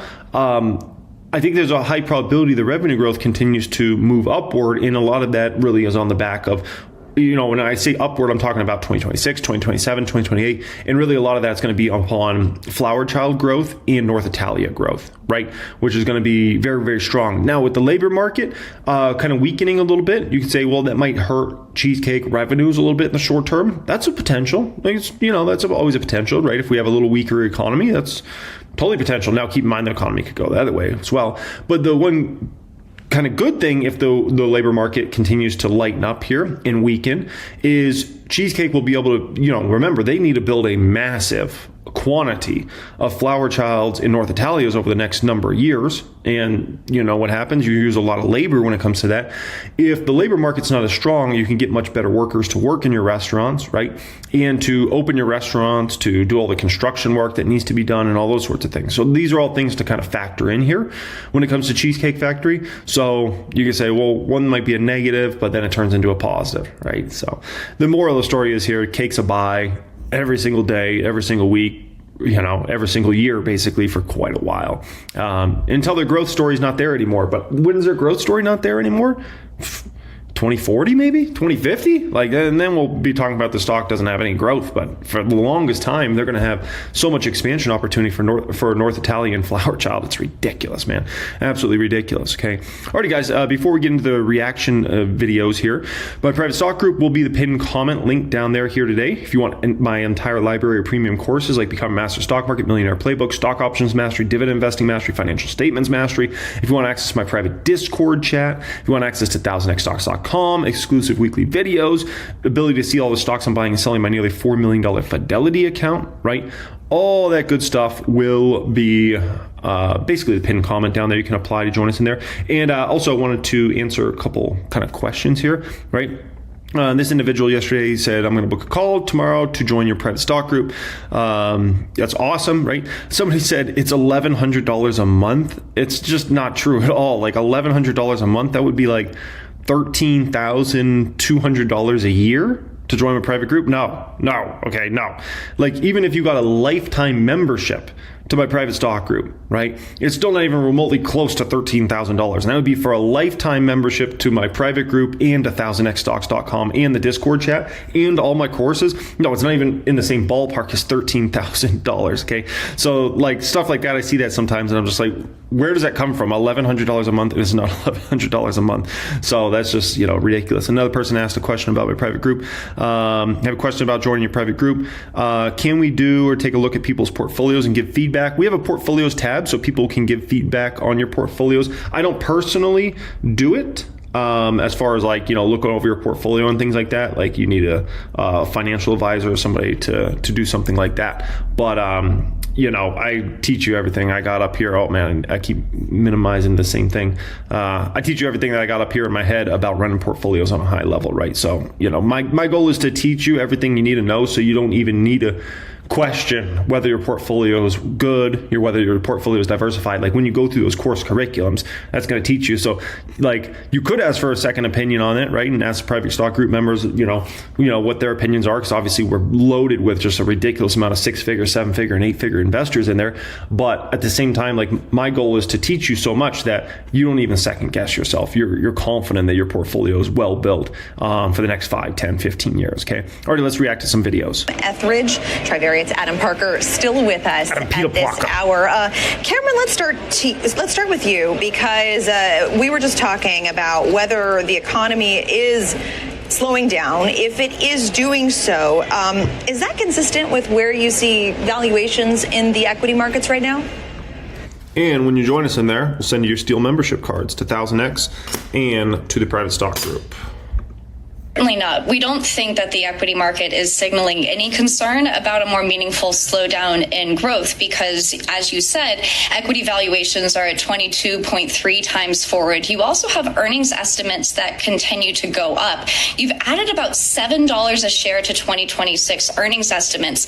Now, for 2026, up to $302. It should be noted, though, that those earnings revisions higher are coming from just the Mag 7, a very small cohort of stocks. True.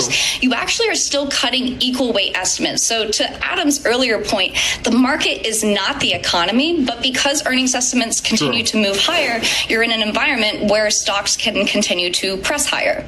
And it may speak a little bit about what Adam said regarding productivity and kind of how that's working its way into corporate margins as well. Yeah, I mean, to get look, it's innocent until proven guilty. All the original AI investment, we're told, back half of 26 into 27 is we're going to see the productivity from the company. So what are you going to learn in the next 3-4 months that's going to derail your dream that we're going to have productivity in 27? Not much. Right. So if you're anchoring to the median company can have margin expansion a year, 18 months from now, and you're anchoring to a more dovish skew to the Fed, that's the cocktail for bullishness. We got to watch out for froth, the crazy valuations, all that kind of stuff. In just a second here, I want to tell you guys the stocks you need to watch out for in this market right now, like the stocks that could be a big trap. So in terms of stocks that could be a big trap in this market, okay, that you need to be very wary of, look at stocks that are crashing in this market. Be very worried, be kind of a little scared of those. So if you see some stocks that in the past 2, 3, 4 months have gone down 20, 30, 40%, and there's some of those stocks out there, I would be a little worried because something's got to be like, there's got to be something fundamentally people are really scared of to be selling off those stocks when you got a market going to all-time highs. Because you got to think, where would those stocks be if you had a weak market? If those stocks are going down, in the past 2-3 months, 20, 30, 40%. So I'll give you a good example of a stock that I'm, kind of intrigued with, and a stock that I'm, kind of like, man, I kind of want to buy this stock a little bit. But let me show you this stock here, okay? So this stock is Cava. So Cava is a perfect example of exactly what I'm talking about right now, okay? So if you look at Cava, the stock's just been kind of like crashing for a while. Like, even look at the stock back in July, right? Let me get rid of that there. So you can see even back in July into August, the stock was $88. Right now, it's all the way down to $63. So on a year-to-date basis, Cava's down 45%, right? On a 6-month basis, Cava's down 18%. If you look at Cava on a 3-month basis, down 18%. On a 1-month basis, is down 8%, right? So this stock is just incredibly weak. And that kind of scares me a little bit from starting a position in Cava, because I'm like, geez, if a stock's that weak with this sort of market, imagine if the S&P went down 10, 20%. Like, where's a stock like Cava at then? You could be talking about $40, $30 a share, right? Maybe even $25 a share, which is, a long way down from where that stock is right now. So just keep that in mind. The North Star is we're headed higher over any meaningful period. Malcolm, in the short term, you think tomorrow will be a sell the news event. Do you think it will stay lower, that equity valuations will stabilize lower after tomorrow? Or do you think it will be a short-term phenomenon? Yeah, I think it's more likely to be a short-term phenomenon. I don't think that investors are likely to suddenly find religion tomorrow and start focusing on valuations in comparison to the promise of AI, like Adam was just saying. I think more than likely it's going to be a short-term knee-jerk reaction is sell the news and then figure it all out from there. But I definitely think that the guidance or the lack thereof on what the next cut will look like will suddenly have traders trying to parse out, where does the Fed go from here? How much impact does the White House have on the next round of cut or cuts? And will we actually be able to posit the fact that maybe this means something for the economy, maybe this means something politically? Those sorts of ideas are the ones that are really going to drive the conversation the last quarter of the year. But I think more than likely investors are going to focus on AI above all else, and the party will keep on going.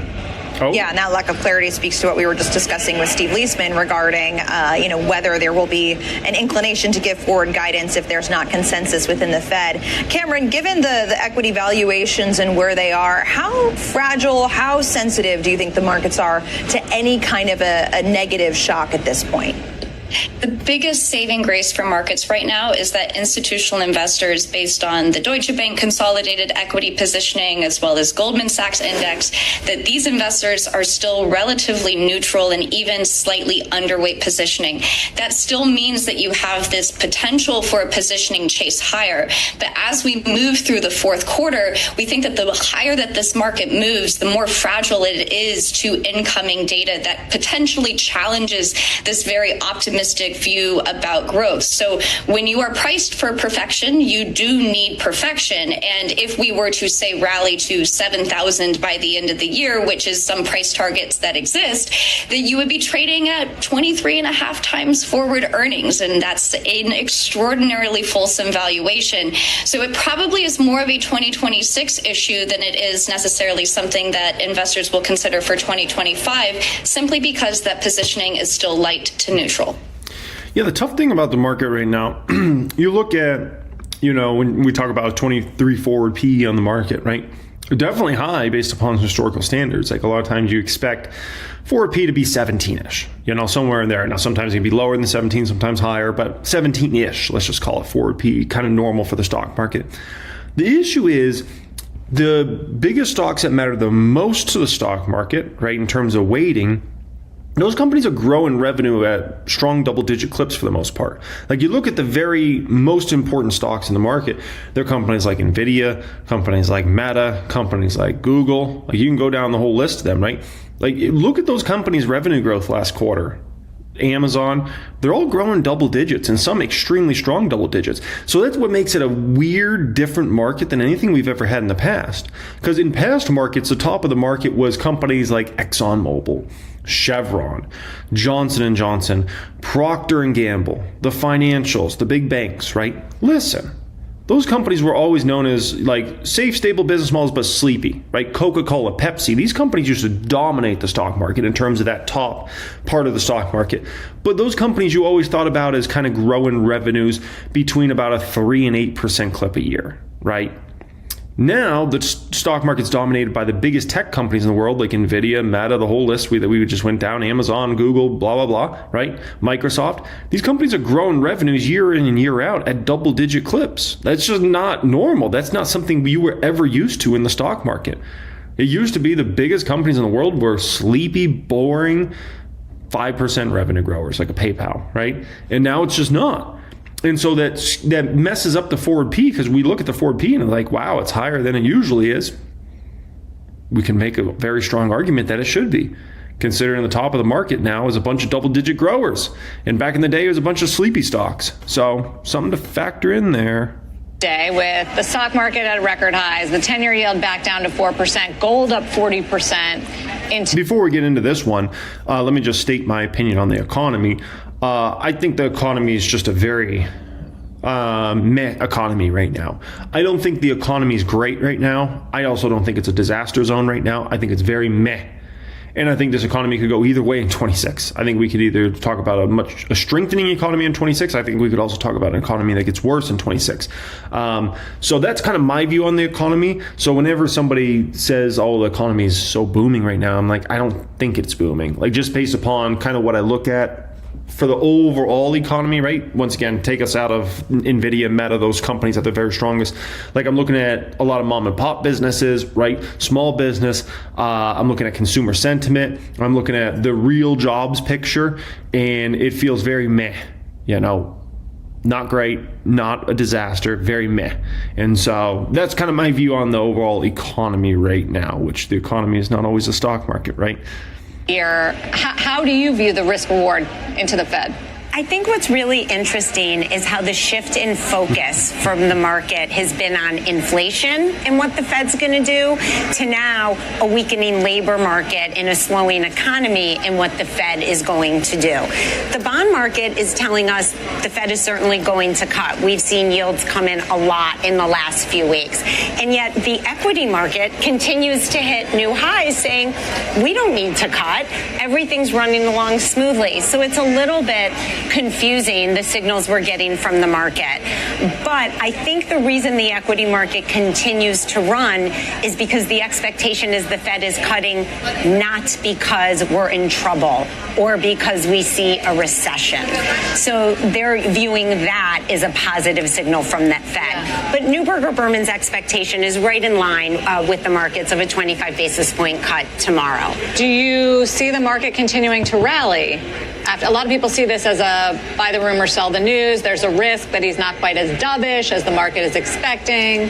Yeah, I mean, the market is strong. The economy is strong, driven by the consumer. We saw retail sales come in this morning 3 times higher than consensus. Now, August is a strong month. It's back to school. There's lots of spending, but that's a significant growth over consensus.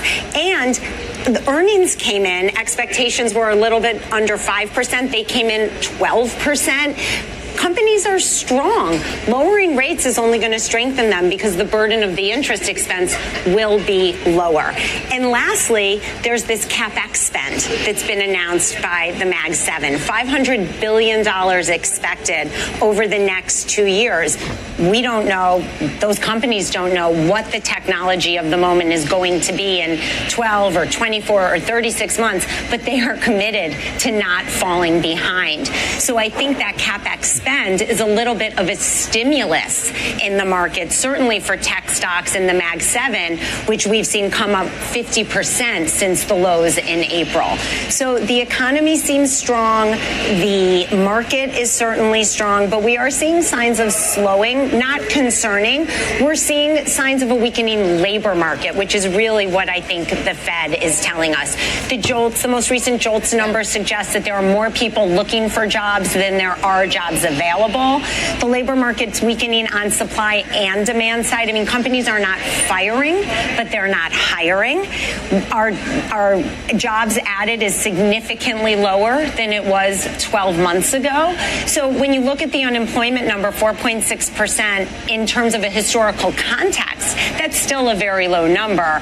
But if it's on the rise, that's something that the Fed needs to focus on. I just have to completely disagree with the economy being strong this year. I mean, you guys know I live in Vegas. Vegas numbers have not been strong, right? They have not been strong.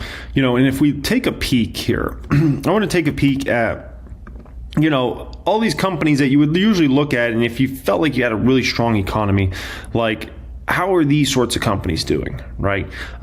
So we would look at companies like a Bath and Body Works, right? Does that look like it's a booming, economy right now for Bath and Body Works? Not really. The stock's down 10% this year. If we look at a 5-year basis, like look at where Bath and Body Works is, look at it as now. Does that look like a strong economy? Not really. Look at Nike stock, right? That's another good one. Oh, you know who else we could look at? Because I just thought of them. Let's look at Lululemon. How's Lululemon doing? Does that look like a really strong economy to you? Whirlpool. Look at Whirlpool. Yeah, in a really strong economy, people should be buying new washers, dryers, appliances. Appliance sales are not good, right?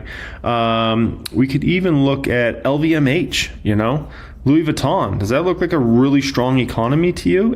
Not really, right? Look at Starbucks, Does that really look like a super strong economy to you? I mean, this stock has gone nowhere the past 5 years. Look at a furniture company like RH. Does that look like a strong economy to you? Look at somebody like Target, one of the biggest retailers out there, at least in the United States of America. Does that look like a really strong economy to you? Target stock's down about 40%. So, these are, on the list I just took you through, those are many of the most important companies, retailers you can possibly look at in the United States of America. And just, none of them are necessarily saying, oh, yeah, this is a super strong economy. Economy's on fire. No, it's a very meh economy, right? And you look at consumer sentiment numbers. Does that say super strong economy? No, consumer sentiment's in the dumpers right now, right?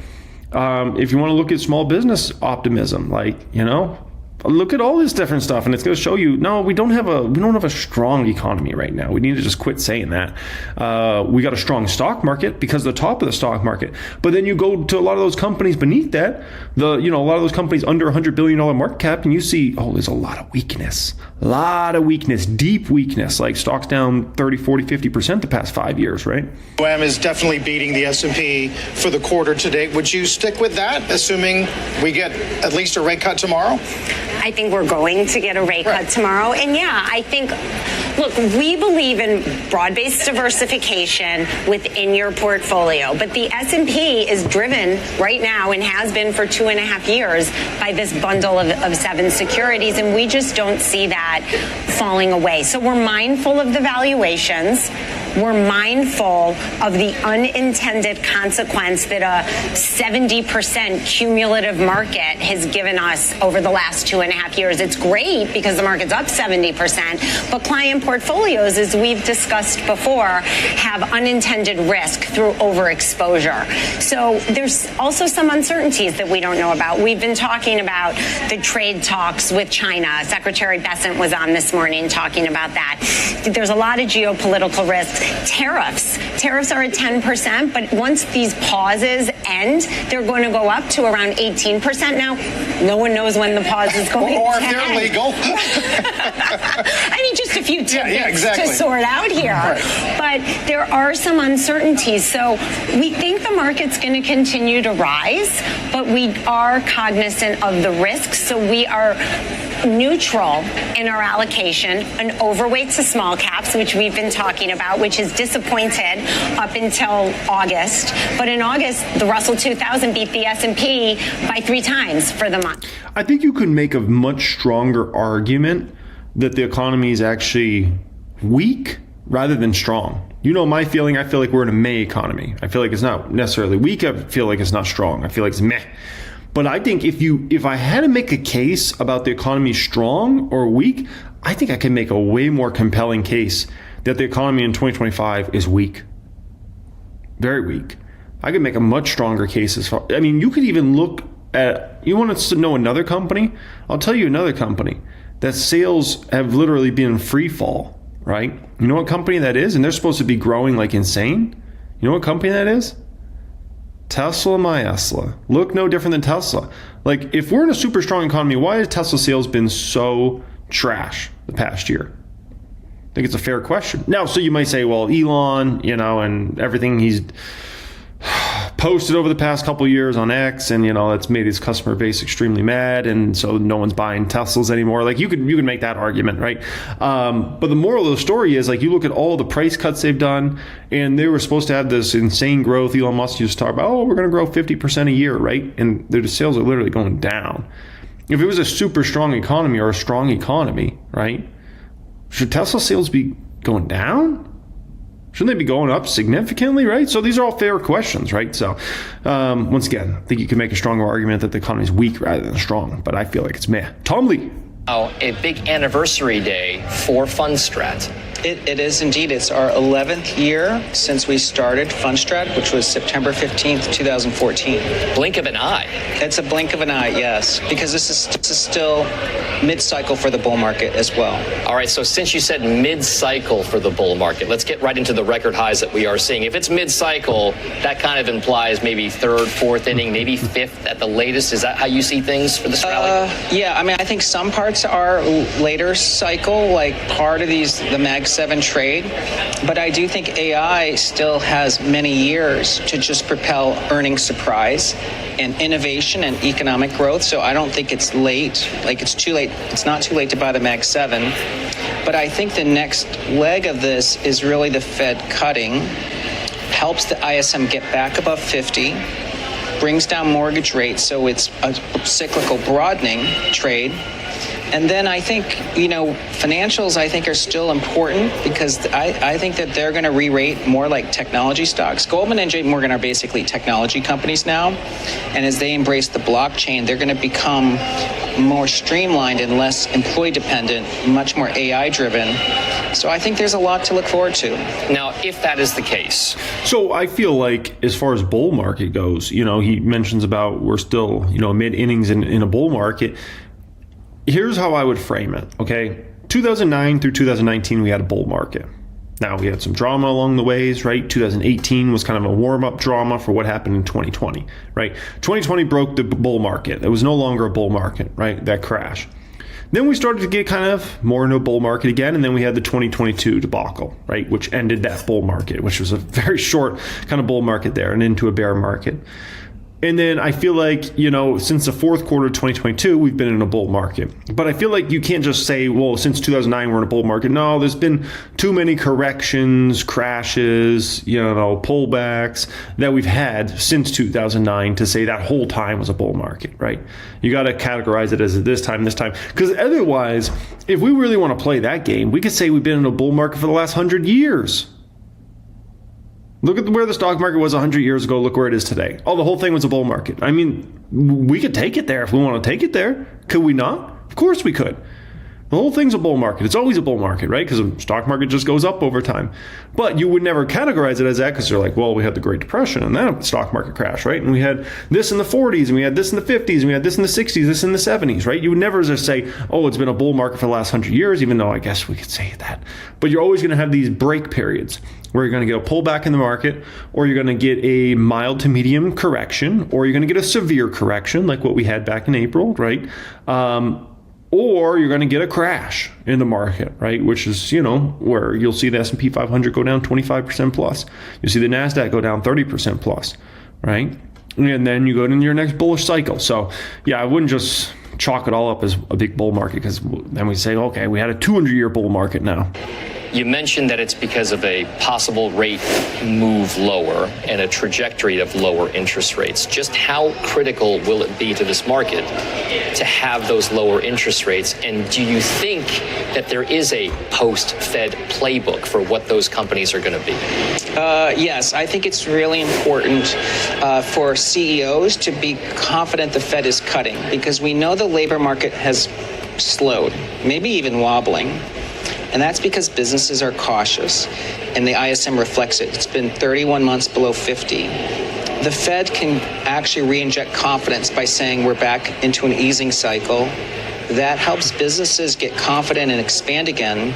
So there's a lot of legs to this if the Fed cuts, and I think it'll be a real improvement in liquidity. You alluded to some of the places that could see the biggest impact. Yes. So can you take us through those? If you had to put a top 3 together about where you think the most activity or juice could come from if the Fed were to embark on this path. I think of maybe home builders. I think of other parts of the market, maybe technology based on valuations. But in your mind, what are the places that are going to reap the most benefit from that? Yeah. So I'm looking at September 98 and September 2024 as the playbook, because those are both years where the Fed was on extended pause and they cut in September. The number one trade is NASDAQ 100. So I think that's why the Mag 7 and the AI trade gets a lot of liftoff. The second is monetary liquidity sensitivity, global central banks easing. That's Bitcoin and Ethereum, and seasonally strong. I think they could make a monster move in the next 3 months, like huge. And the third, of course, is interest rate sensitives. That's really small caps and financials. But really, the first two might be the standout trades. All right. Because you mentioned the crypto side of things, you're actively involved now. It's not just... Okay, yeah, I don't need to hear Tom Lee talk about crypto here. But yeah, I mean, small caps should, in theory, be the play for the short term, given, next cut cycles here. But with that being said, many times in the stock market, whatever is supposed to happen doesn't actually happen. But technically, the small cap should roll for the next several months. But we'll see what happens with that. And if the small caps do roll, it's going to be fun times for a lot of stocks. The Cheesecake Factory type stocks, Fubo, maybe even stocks like ELF continue to roll heavy, Celsius, maybe even stocks like SoFi, right? Even though SoFi is well over a $10 billion market cap now at this point in time, right? I think a lot of those stocks would see a lot of momentum if we get a small cap rally, okay? $4 million. The public count is knocking on that door. $4 million. Come on, baby. We're so close. Congratulations to everyone watching this right now who is super close to an all-time high in your portfolio, or maybe you hit an all-time high here today. Congratulations to all y'all. Congratulations on making some phenomenal gains out there. Google stock. Oh my gosh. I had to reference this one. It is blue hot right now. It is so on fire. ELF stock, by the way, is on fire as well. But Google stock, look at this. I mean, this stock now up 59% for us. And for a relatively new investment that, you would look at Google as just like a very, I guess you can say safe company. And it's just performing tremendous. So Google cannot be more happy with that share price performance. The NASDAQ's at all-time highs. Some people think there might be no opportunities in this market. And here today in this video, I'm going to tell you, there's a lot of opportunities in this market. You just got to know where to look in this market for opportunities. Because people think like, oh, all-time highs, there's nothing to buy, everything's overvalued. No, not so fast. There are some stocks that are certainly overvalued in this market, but there's a lot that are huge opportunities to make a lot, and I mean a lot of money in over the next several years, okay? So in today's video, we're going to get into 4 core subjects. One is a potential major change to the stock market that could be coming from the government side and what this means for the stock market moving forward and my perspective on this, okay? Number 2, we're going to talk about some potential hedges I might put on after we get this first rate cut. So first rate cut should be coming very shortly here. After that's all done, right, and then we get kind of the sentiment bullish flow done, there's definitely some potential hedges. So I'll be sharing that in this video. I know a lot of people want to know about that. Okay. Third thing we'll get into today is 2 easy money stocks and why I'm buying these stocks. And I'm going to heavily buy these stocks for at least the next 90 days specifically. Okay. Fourth thing we'll get into this here in this video here today is I'm going to give you some just gems toward the end of this video on how to avoid dead money stocks. Dead money stock is when you buy a stock and you hold it over 3, 4, 5 years and you look and you're like, dude, I've made like no money in this stock. It's just been a complete like money suck for me. Maybe you didn't lose a bunch of money. Maybe you didn't go down 50% or 100% on the stock, but you just literally didn't make anything. And it's like, I've been in the stock 4 years and not made any money. So we'll talk about how to avoid that in this video. One thing only I need from you guys, please, if you could do so, I just need you to hit that thumbs up button. Thank you to every single person that already did that before I told you guys to hit the thumbs up. Thank you for you guys. And if you haven't done so already, please just tap the like button. That's all I ask for this video. Okay. This took many, many hours to prep this one for you guys. I hope you enjoyed. I hope you appreciate it. Additionally, thank you everybody that has subscribed to the channel. It is free to subscribe here to the channel if you want want to see more of my videos in the future. Okay. Now, if you're a long-term focused investor, you want to start taking this game more serious. You want to learn underneath me on how I built my portfolios up, all that good stuff. I invite you to apply to join my private stock group. Get access to 1000xstocks.com. That is the pinned comment down there. When you go through my library premium courses, that teaches you everything I've learned in the last 17 years up here. And you can download it straight to your brain, and you can go through those courses in a matter of weeks or a matter of months and basically get 17 years of knowledge downloaded to your brain. So it's very, very valuable. Also, you get access to 1000xstocks.com, my private Discord chat, exclusive weekly videos, right? See the stocks I'm buying, selling in my nearly $4 million Fidelity account, all that good stuff. Okay, that is pinned comment. Let's get you up to a higher level. Okay. All right, guys. So first off here, it's a major change that the government's trying to do in regards to stock market. And what does this mean? Well, everybody watching this video right now, you should know what earnings season is. Okay, earnings season is this beautiful time. It happens every 3 months, right? And essentially, it's a gauntlet of companies all reporting their earnings. Okay, and it usually happens. There's some straggler companies that might report after, but usually within like a 4-week span, every 3 months, just a gauntlet of companies will come out. These companies report their earnings. Now, the important thing is for investors, it gives us some knowledge on what the companies are doing. Are they keeping up their revenue growth, or is their revenue growth going down? Their earnings per share, what's going on with all that, right? We get to hear from the CEO, the CFO usually of the companies, and we get to hear them talk about what is transpiring in the business, right? Additionally, even beyond that, you get to understand a little bit about what's going on with the overall economy, right? Everybody knows. You have a lot of trust issues with the government numbers. So we can't trust any of the data really the government puts out for us. But what you can trust is companies reporting their earnings, saying we did this much revenue or not. And then you can get an understanding of is the economy good, bad, by taking all those companies and kind of understanding what's going on there, right? Now, this earnings season is very valuable, but Trump is trying to basically advocate here today that he wants to end quarterly earnings reports, okay? Now, his justification on doing this essentially, right, and obviously subject to SEC approval, is to save money and allow managers to focus on properly running their companies. This is not really going to save any meaningful amount of money to companies. You got to understand, these companies are multi-billion-dollar companies. The fact that they report earnings every 3 months instead of every 6 months is not it's literally just a rounding error on their income statement. It's a joke, okay? He also said, did you hear the statement that China has a 50 to 100 year view on management of a company, whereas we run our companies on a quarterly basis? Not good, he says. During his first term, Trump asked the SEC to study the issue, but no recommendations came after, out of this. And this was obviously the top news on CNBC here today. Everybody was talking about it, okay? Here's the deal, all right? Listen, if you look at the total market capitalization of the United States companies, right, or public companies, our stock market's valued at over $62 trillion. The next closest is, guess who? China, at $11.8 trillion. Now, this is really fascinating. Why is this so fascinating? Well, China has a GDP that's not that far off of ours. Now you say, well, it's like $10 trillion off. Yeah. But as a percentage, it's not that far off. China's GDP is, right around $18 trillion. United States GDP, which is the biggest in the world, is about $27.7 trillion, right? So way less than 1x of a GDP over the Chinese GDP, right? What else is fascinating is China has about 4 times the population, about 4x the population, right? So you say, okay, China has 4x the population. They have a GDP that's not that far off the United States, right? But the U.S. stock market is over 5x bigger than the Chinese stock market. How? That's such a dramatic number. I'll tell you exactly how. Trust. People trust you got to understand, when you put your money in anything, trust is the biggest factor.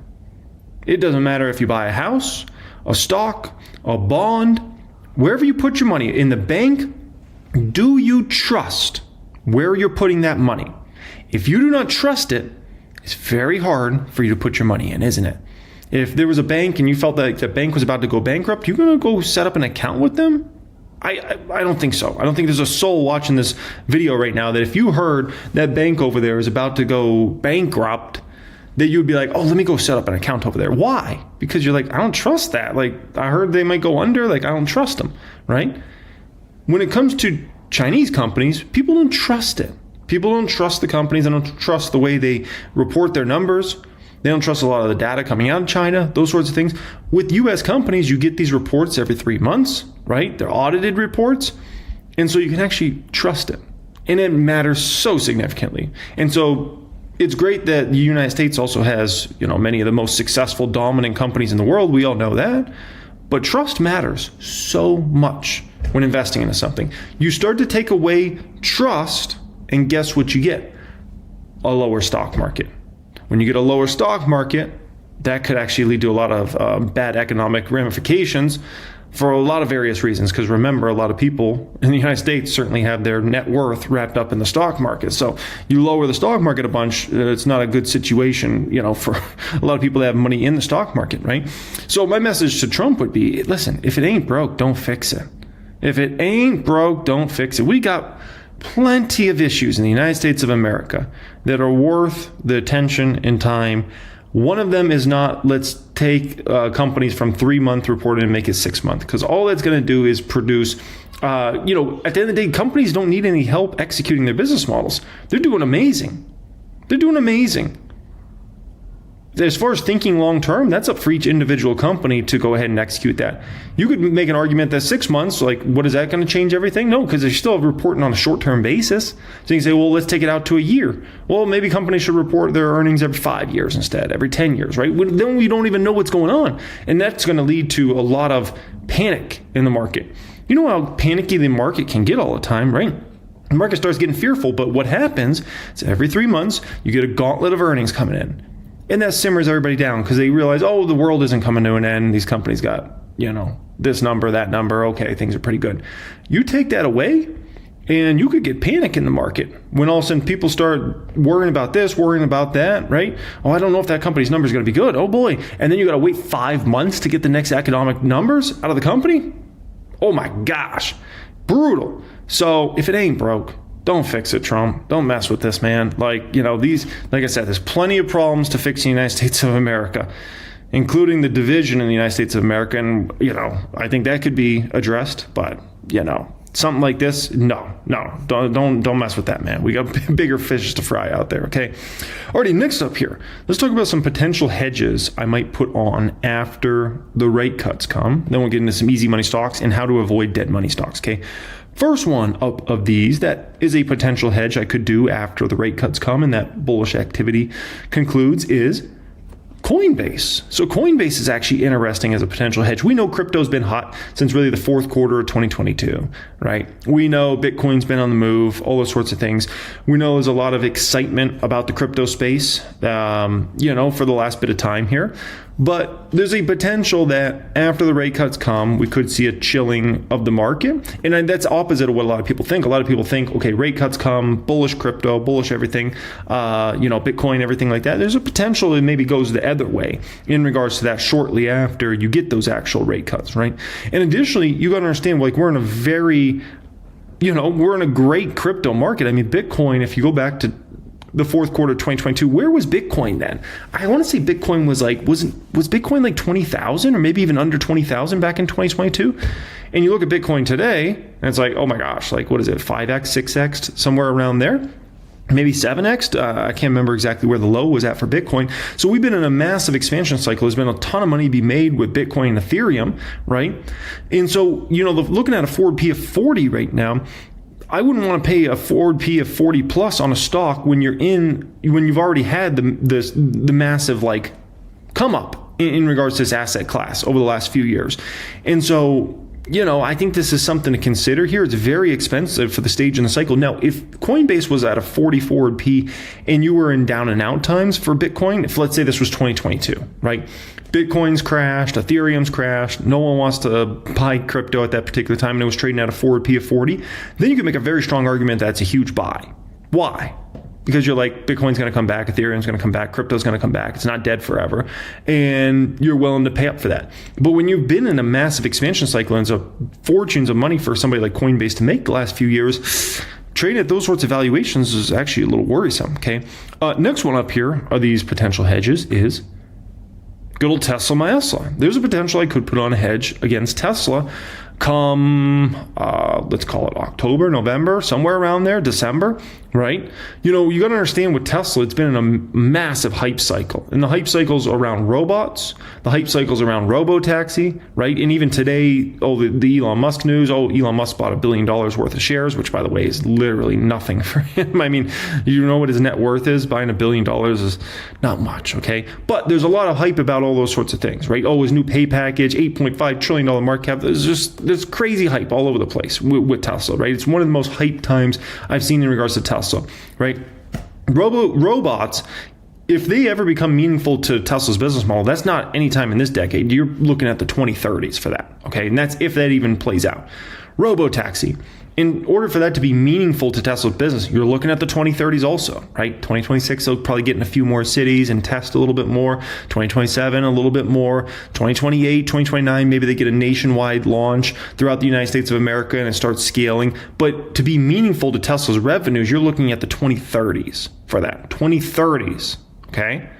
So that's a while out there, right? Elon buying shares, like that means nothing. Like I said, it's such a small amount of money for him.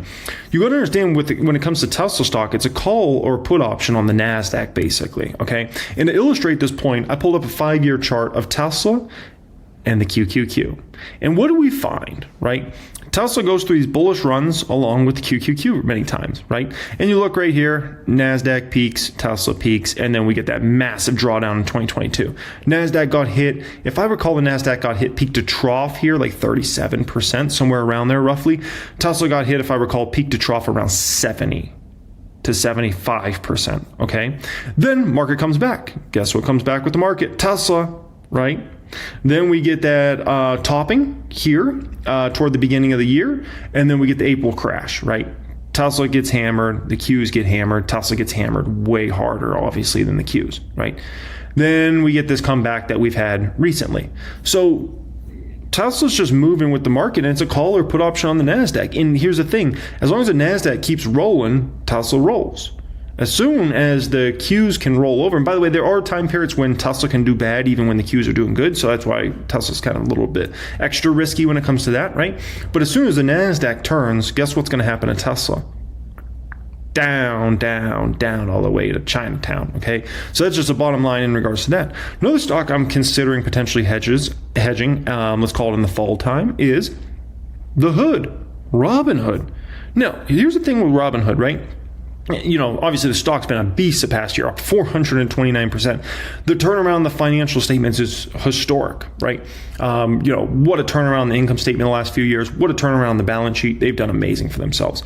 The issue for Robinhood, and I don't think investors are quite ready for this, is they got brutal comps to comp against in 2026. Oh boy, it's going to be nasty. They're going to have to comp against these incredible user numbers, assets under management numbers that they're all posting here in 2025, right? You got to start comping all those numbers in 2026.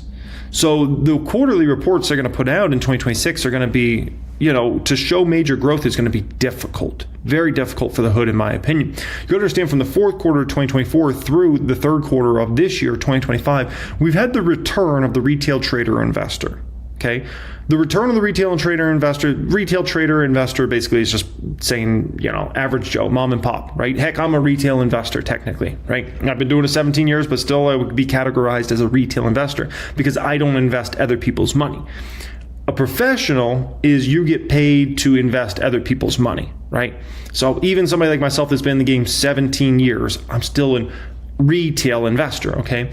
And there's a lot of retail traders and investors that got in the market after, Trump got elected, obviously, and it's just been like a kind of a big flush, people feeling bullish, like, stock market's going to do great, the economy's going to do great, all those sorts of things, right? Which, we'll see what happens in regards to all that, but it is what has happened so far as a lot of retail investors, traders getting back in the market. That starts to slow back to, in my opinion, a very normal pace starting in 2026.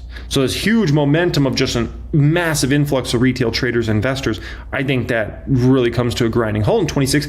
And then you get back to normal growth, which there should always be some new retail traders or investors getting in the market every year, regardless, right? But in terms of the massive influx, that goes away, in my opinion, in 2026. Now, if you look at margin, we got major margin problems here, okay? So this is margin over the past year, essentially, right? We had a big expansion in regards to margin debt from about $797 billion to $937 billion. Then we had the April downfall for the market, right? And margin debt fell to about $850 billion. And now we've had a huge, epic expansion in margin debt from $850 billion to $1.06 trillion of margin debt. That's a massive expansion here, right? And so my guess is this number will likely top sometime very soon here, and then we'll go down. And why is margin debt going up so much? Well, people are feeling bullish around the market with rate cuts coming, all those sorts of things, right? And so you got to understand, when that margin debt gets hammered next time, like, I think it's going to hurt Robinhood pretty immensely in regards to that. Doesn't mean Robinhood's going BK or no. But you got to understand, when you're priced the way Robinhood's priced, like, could your stock go from $115, $120 or whatever down to $60? Like, sure. That's about 50% downfall. So that's the part you got to understand. And even at $60, Robinhood would still be up massively from where it was just at the start of we can say just back in 2024 when it comes to Hood, right? Remember, Hood was $20 roughly a year ago. So this stock could go from 115, 120 down to 60 and fall 50%, and it would still be up massively. You see where we're going here? No, additionally, in regards to Robinhood, and this is a no bueno situation here, is Robinhood's forward P66. Listen, man, we're in a booming bull market. The retail trader investor's gotten massively involved in this market. We know that. And you're trading at a 66 forward P. It's not the time. It's not the time to be trading at a 66 forward P. Once again, if you're in a stock market crash and Robinhood's trading at a 60 forward P, there's a strong argument to be made that it might be worth buying, because you're saying, okay, the market won't be crashed forever, and eventually assets under management will start going up, the stock market will start going up, retail investors and traders will start returning the market, and Robinhood's numbers will get a lot better. From here, after 2025, it gets tough to make a case that Robinhood's numbers are going to be booming in 26, 27. Very, very tough to make that case, right? No, I'm very bullish. Let me be very clear about my stance on kind of the retail investor, at least. I'm very bullish on the retail investors, over the long term. So let's say over the next 2 to 10 years, extremely bullish. I think it's been a phenomenal time to be a retail investor. I think it continues to be. The access to get educated on stocks, right? I think even the ability to use AI to get data even faster. I think things like even being able to do something like we do on 1000xstocks.com, where you can listen to a conference call at 2x speed. Like, that wasn't even available a few years ago, right? And now we have a feature on 1000x where you can listen to a conference call at 2x speed, or if you want 1.5x, so you can listen to more conference calls, get more information, more data, do your study faster. Tools like 1000x where you can compare all these features, like, this is stuff you didn't have access to in past years. Like, this is insane, right? And now you have access to it, to be able to use products like ChatGPT and others to do research.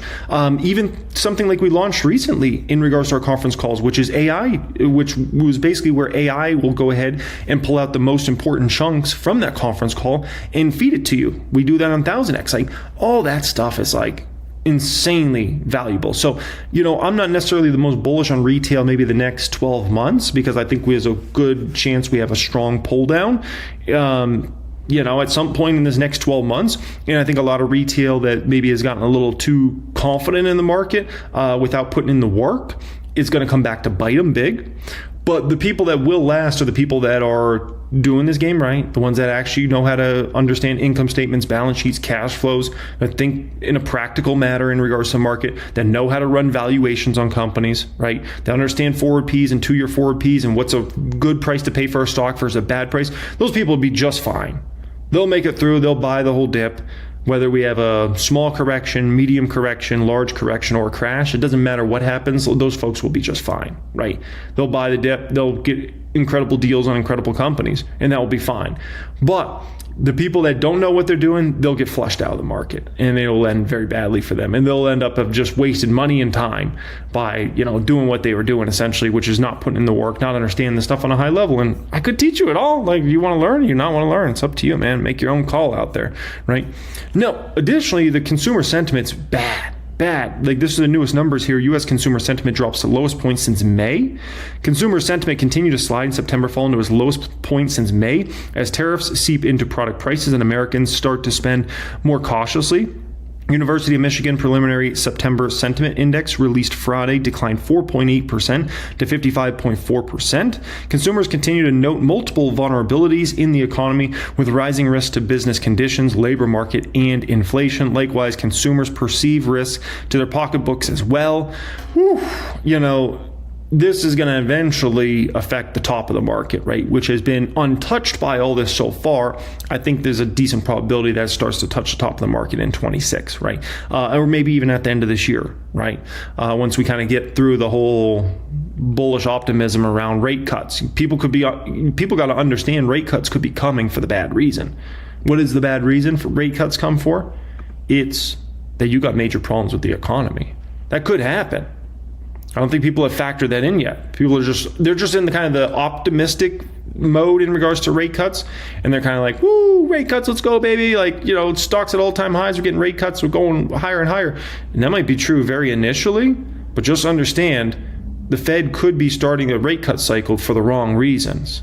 And the wrong reasons is the economy gets worse and worse and worse. So that's just something to factor in here. And I hope that's not the situation. I want the economy to strengthen in 26 and beyond.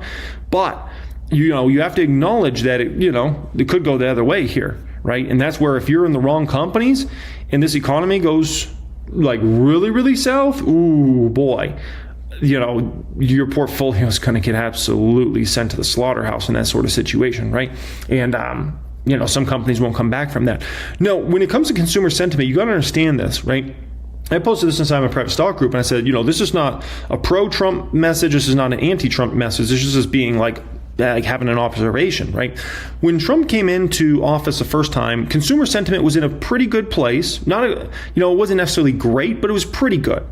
And then, once Trump got elected and everything, like the consumer sentiment was unbelievable, right? For that next 3 years, basically, until Rona came, and then consumer sentiment obviously crashed after that. But it's a very different dynamic we had with Trump 1.0 than Trump 2.0. Because Trump 2.0, he took over consumer sentiment that already wasn't good, right? It was already bad considering, where consumer sentiment is when Trump came in the first time. But the issue is, the consumer sentiment hasn't really come back, right? It's just been kind of getting worse and worse and worse. It's come back a little bit since that April drama, the tariff drama, right? Liberation Day. But at the end of the day, we're headed right back down. And so it's a very different dynamic we have in Trump 2.0 when it comes to consumer sentiment and how the average person's feeling. I think I think there's a lot of different reasons Trump got elected, but I think, one of the reasons I knew Trump was going to win the election without even a question was I think there was a feeling a lot of Americans had that they felt like the economy was good under Trump. They felt like their life was getting better financially under Trump, right? And they still had that feeling. And so, during all those, huge inflation numbers under Biden, people kind of felt like, I don't feel better. I feel worse about my financials. And so they, thought, okay, let's elect Trump again. He's going to get things all in the right direction here. Consumer sentiment's going to boom again, and we're all going to get back to feeling great again. Well, we're going to have to see. And hopefully that's the situation. But, as of right now, I could say, it's not looking great. Right? If anything, it's looking more troubling. And so, we have a different dynamic than certainly we had under Trump 1.0. And that's, and this is some of the risk I spoke about, after when the Trump inauguration happened. I did a full scale video on why, this Trump presidency was going to be dramatically different than the first. A lot of people thought, this is going to be the first one over again. I'm like, no. It's a lot of different things and a lot of different dynamics here that you guys got to be aware of, so. And we'll see how it all plays out, but that's certainly, something that's worth looking at and paying attention to, okay? Next subject up here, we're going to talk about 2 easy money stocks and why these stocks are easy money, and then how to avoid dead money stocks, okay? So Both these stocks I'm about to share with you are both recurring revenue business models, right? They both have annual recurring revenue from their customer base or monthly recurring revenue from their customer base. Now, recurring revenue business models are the holy grail of the stock market. The reason they're the holy grail of the stock market is it's so predictable. You know what's likely coming in. Now, these companies might never shock it to the upside in terms of like just posting some great numbers, but they're always there to put up good numbers, right? You're consistent. You can trust them. Remember when we talked about trust earlier? Trust is like being able to put up your good numbers quarter in and quarter out, right? That's what these companies do. They're not up and down. They're not all over the place. And additionally, remember, I spoke about, we could be going into a Fed cut cycle for the wrong reasons. We'll see. Let's hope it's not that. But if we're going into a Fed cut cycle because the economy is going to get worse and worse and worse for the next 6-12 months, if that happens, you want to be in sort of companies that have that monthly recurring revenue. Those are sorts of business models that make it through just fine. And those are also the sort of business models people flock to if the market was in a tougher place for 6, 12, 18 months, right? Because they're like, well, at least these companies, they're not like just going to end their business models or something like that, right? The opposite of this sort of business model might be like dealerships. Now, dealerships have a little bit of recurring revenue from their service department, right? But dealerships a lot of times count on selling new vehicles. And so, if you're a car salesman and the economy is in the tankers and no one wants to come buy a new, F-150 for their business or F-250, it's tough. It's really, really tough, right? So I would look at like a car dealership as almost the opposite of like a recurring revenue business model, right? No, I typed into Google AI. I said, what's the best business model in the world, right? And sure enough, it gave me exactly what I was kind of thinking. Subscription business models, right? Customers pay a recurring fee for access to a product or service. Examples include streaming services like Netflix and software like Adobe Creative Cloud. Then they go into freemium models and platform marketplace models, things like that, right? But it's interesting, right? And so what was one of the two stocks that I say is such easy money buy right now, and I'm going to be buying nonstop for the next 90 days? It's Adobe, ADBE. Absolutely. I love this stock, man. I'm going to continue to buy as many shares as I can get my hands on this next 90 trading days. There's no doubt about it, right? I just need to gobble up as many shares as I possibly can. When it comes to their latest earnings, which these earnings just came out, a week or two ago, they reported 10% year-over-year growth when it comes to, on a constant currency basis, when it comes to their revenue, right? 14% growth when it came to their non-GAAP EPS. So very strong growth from the company. Do you understand with Adobe, they capture business professionals, consumers, right? A lot of large companies use Adobe's product suite. Additionally, they attract a lot of creative professionals and creators. So like people that post on, could be YouTube or TikTok, Instagram, Facebook, Snapchat, I guess if people still post on there, X, like all those sorts of places, like creative professionals and the creator economy is huge for Adobe. And additionally, marketing professionals, like if you're in the marketing realm, like Adobe, a lot of their products are must use if you're in the marketing space, right? So Adobe continues to just be at a sweet spot of, capturing a great amount of folks that would, want these sorts of products. Additionally, the business is very diverse. 59% of the revenue comes from the Americas, 14% from Asia. That has a lot of long-term potential. And then EMEA is about 27% of their revenue overall. So very, I would say, diversified business around the globe. It's not like they're just 100% dependent upon the United States of America or something like that. When it comes to their financial targets they just put out here, digital media, they're talking about ending the year at annual recurring revenue growth of about 11.3%, which would be very, very nice and strong. Earnings per share, they're talking about on a non-GAAP basis, $20.80 to $20.85. For a stock priced in the threes, that's very nice, especially for double-digit revenue growth, right? So when I look at Adobe here, like, thank you for the free money. We're talking about a forward P of 19. We're talking about a 2-year forward P of 14, right?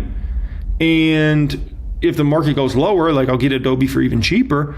Like, I think that's pretty free money I'm getting here with not a lot of risk. Once again, this isn't like a business model that's up and down and you don't know what to expect. And it's like, I don't know what their revenue is going to be this quarter. No, just consistent, put up the numbers.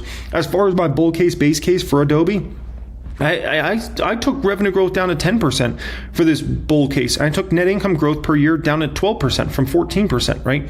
So I took revenue growth down and net income growth down.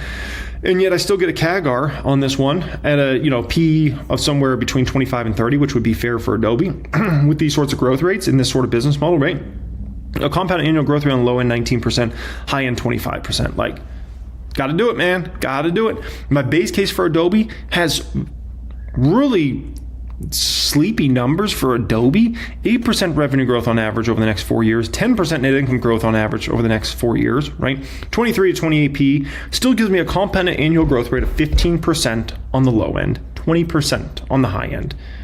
I got to take that opportunity. Now, also, Adobe's likely going to buy back a ton of shares of this company over the next 4 years. Going to help earnings per share probably go up at a much faster clip than 10%. It might help it go up 12 to 15% somewhere in there. So just understand this compounded annual growth rate could actually be far exceeding 15 to 20%. So Adobe, it's just got to buy it, man. I understand some people want to hate on the business model or whatever. And they have doubts about AI, blah, blah, blah. I think people are just going to look back at this time period and be like, I should have bought Adobe. That was just easy money. It's just a drama-free stock that was just easy money. I didn't buy it, right? That reminds me of the second stock I'm about to get into. It's the same exact situation. All these questions about it, blah, blah, blah. Such a great company, such a great CEO that's been leading this company, just like Adobe.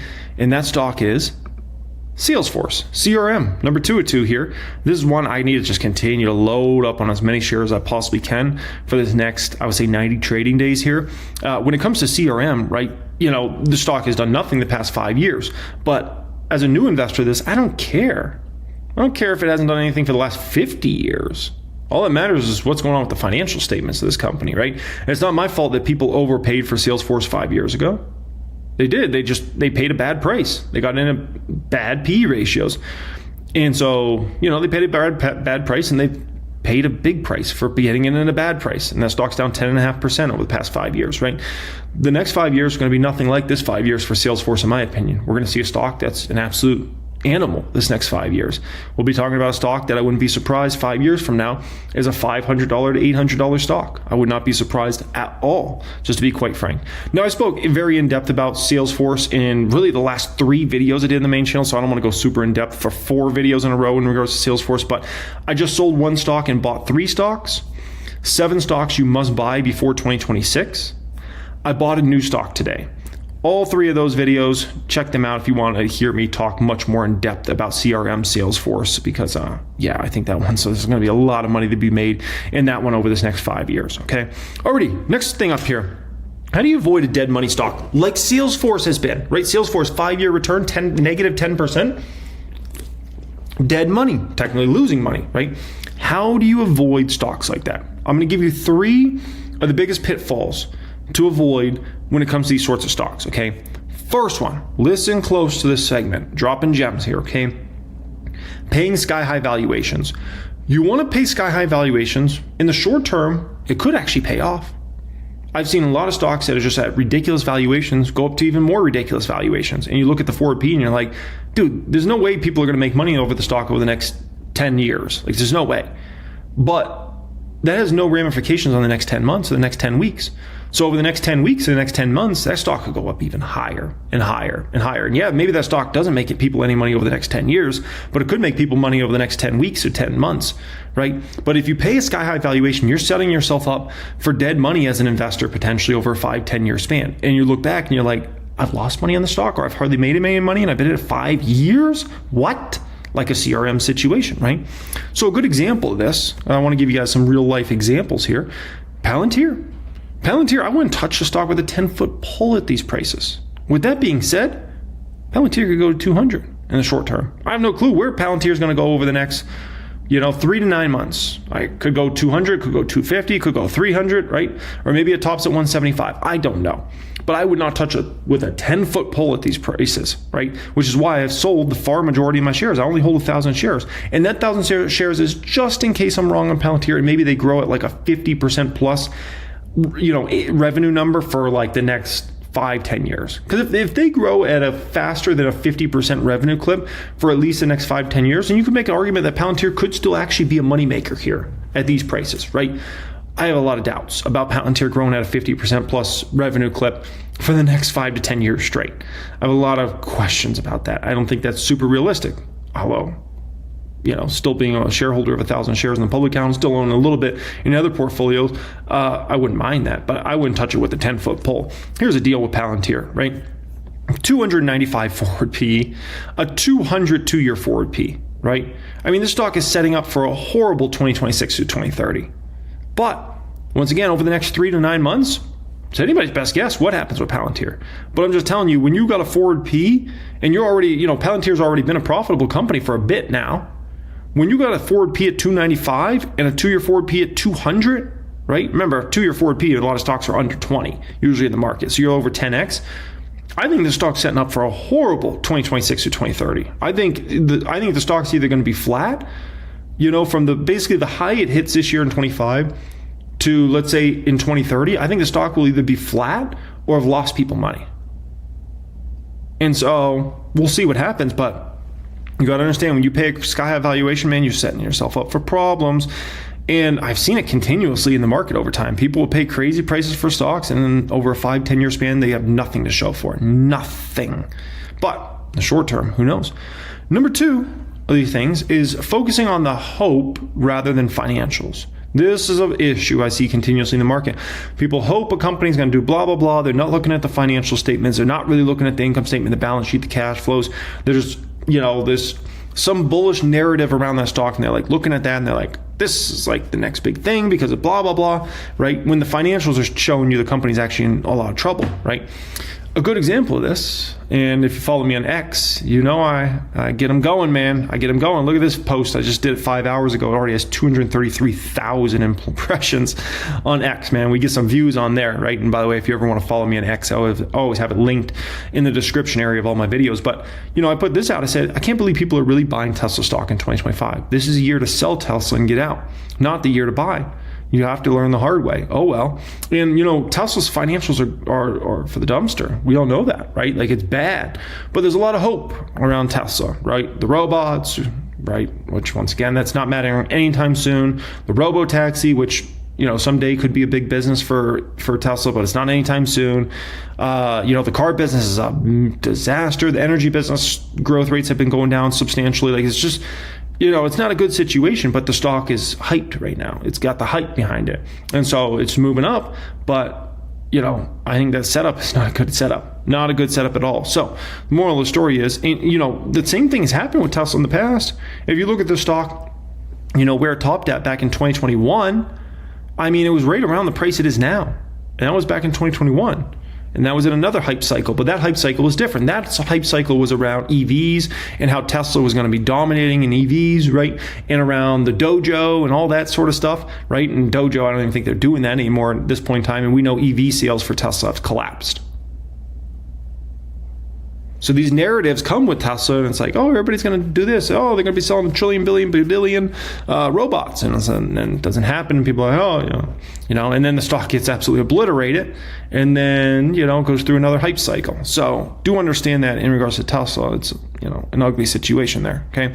Number 3 is buying a business in decline. You buy a business where the revenues are going down and they continue to go down. It doesn't matter what forward P you paid for that. You could pay a trailing 12-month P of 6 on it. If the business is in decline, no one's going to want to buy that company. No one's going to want to buy that stock. They're going to look at it and be like, I'm good. Thank you very much. Like, I don't care if it trades at a forward P of 5.